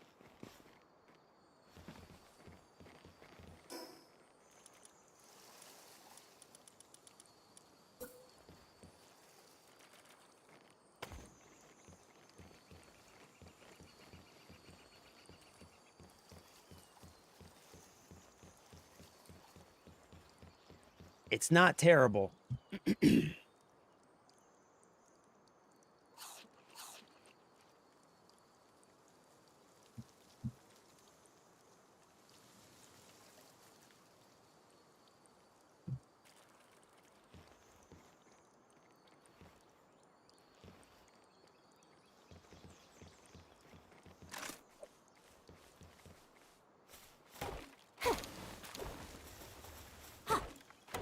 Yeah.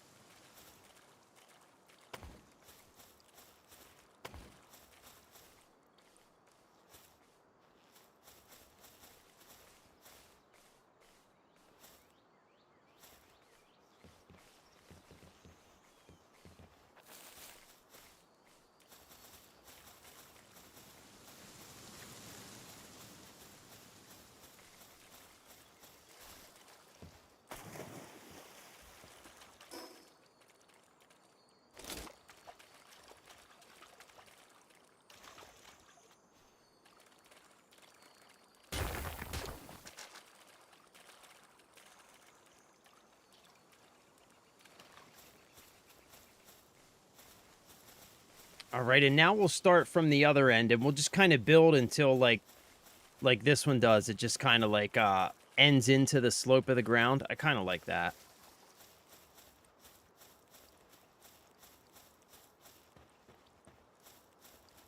Yeah, I know. I know. That's what I'm saying, right? That's exactly what I'm saying. It's like a little art installation. Oh, that was perfect. Oh, this is going swimmingly. This is going very, very well.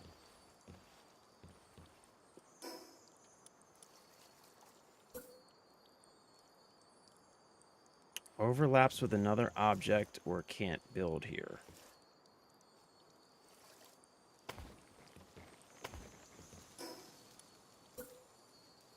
Oh, fucking perfect, dude.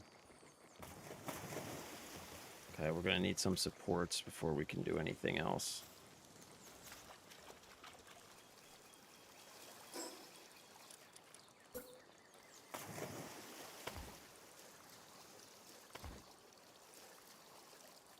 Okay.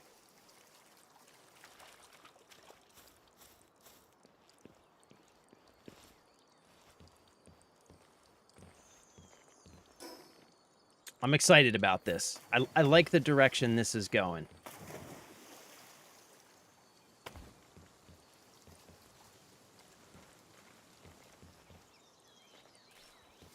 I like the direction this is going.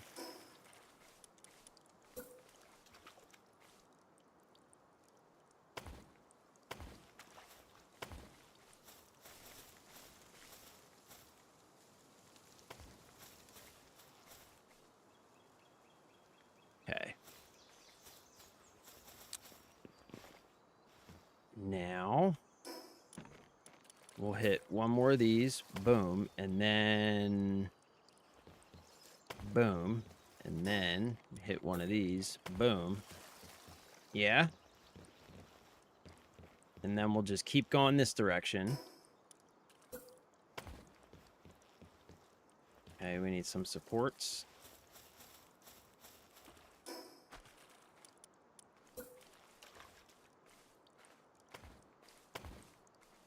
Pat.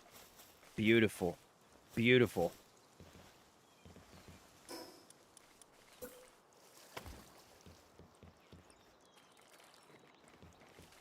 Okay, and now here's where we need to transition into... Ooh.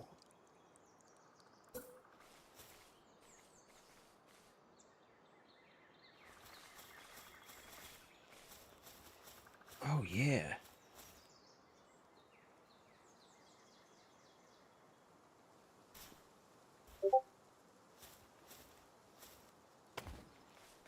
Oh, shit. That's not what we wanted. Oh, perfect. Perfect. Oh, wait, I don't think I came back far enough.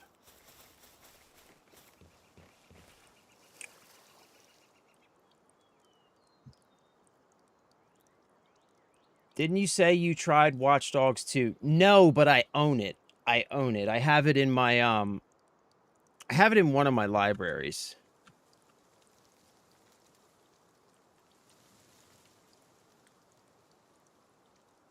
Yeah. Hold in. Sorry, I just got a message in Discord.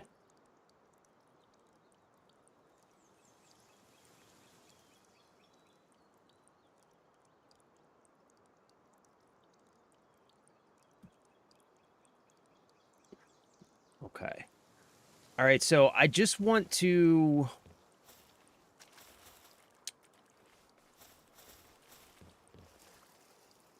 Let me see here.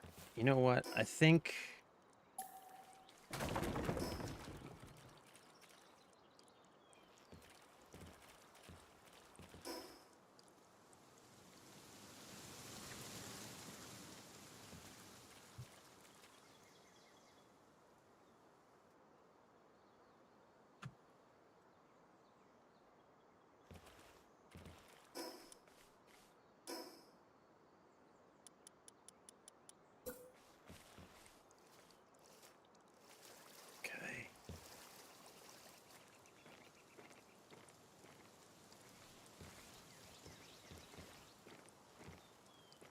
No, I think that was the way to go.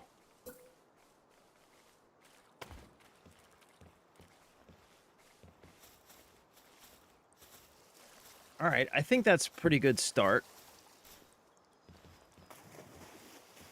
I think that's a pretty good start, yeah? That's not a bad start. That's not a bad start. What's going to be really cool, and I think just so I have some storage. I need some stone.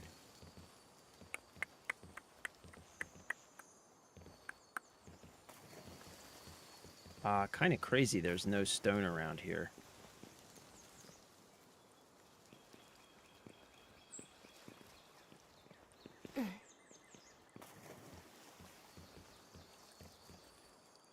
Okay, I need to go grab some stone real quick.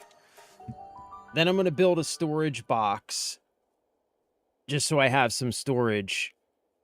And because I guess I like, so I was hoping that items that are in storage in one base would be accessible at the other base, but it does not appear to be the case.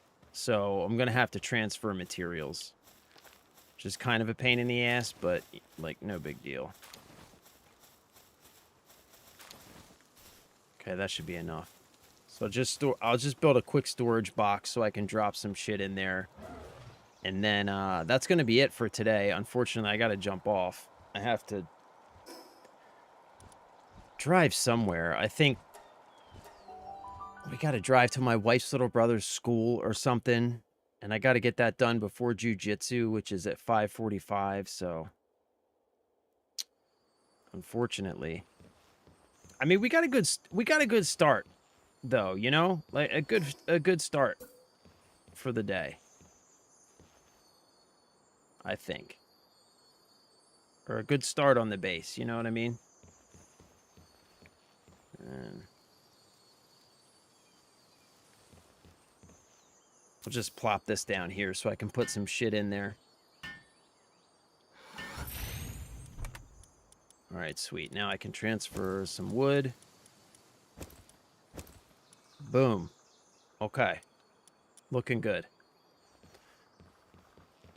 So yeah, I like this. I'm liking where we're going with this.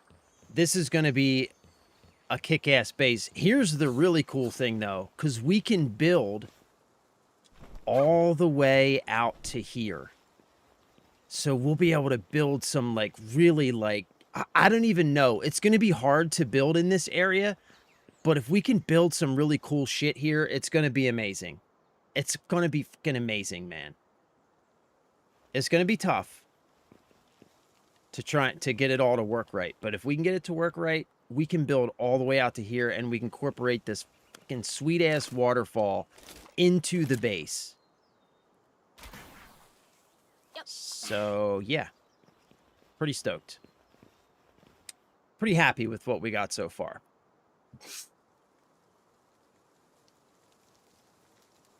My dad just got the promo content for the Arc Raiders crossover. Oh, there's an Arc Raiders crossover with Watch Dogs 2? Really?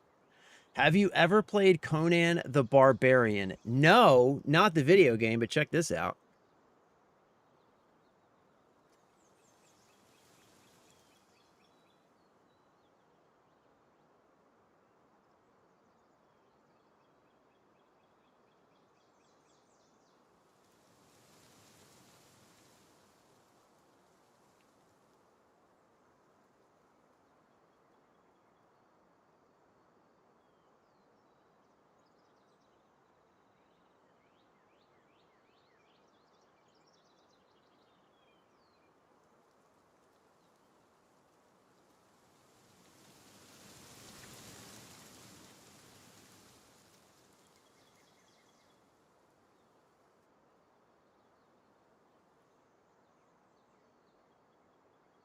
this.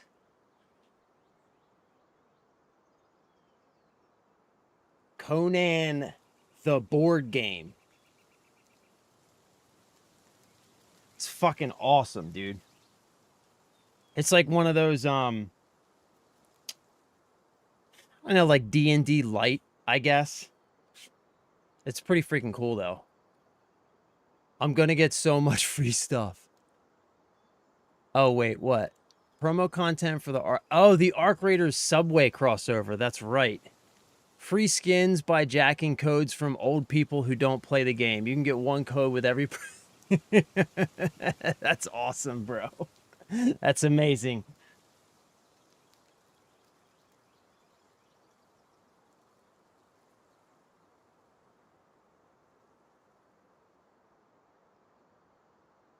We're going to catch Spider just lurking around subways, jacking old people for their Arc Raiders promo codes.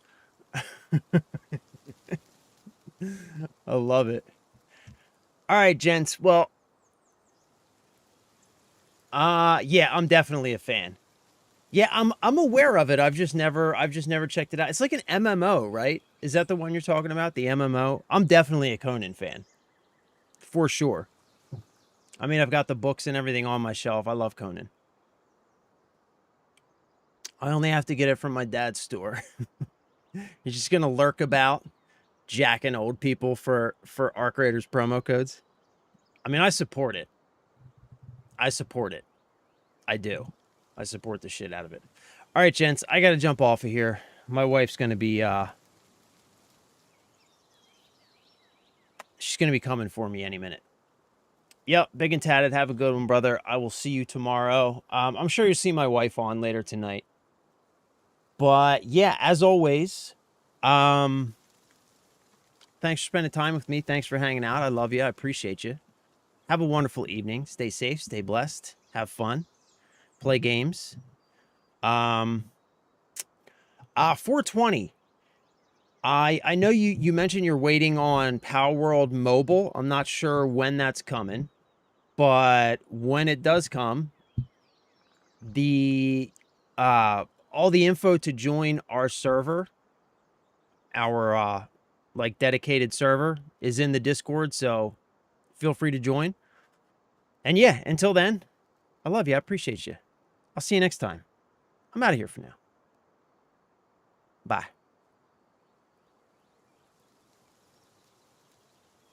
Yeah, I'll definitely check out. We can check out Conan on the channel 6. I'm definitely down. I'm down to check out a Conan. Spider, I think Palworld is let me check. I'll tell you real quick.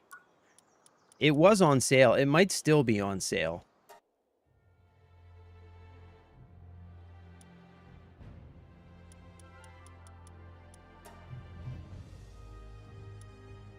I'm playing on Game Pass, so I didn't have to pay for it. But it's currently $29.99 on Steam. So I mean, for $30, it's a hell of a game. There's a lot of game there for $30. All right, I love you. I appreciate you. I'll see you next time. I'm out of here for now. Bye.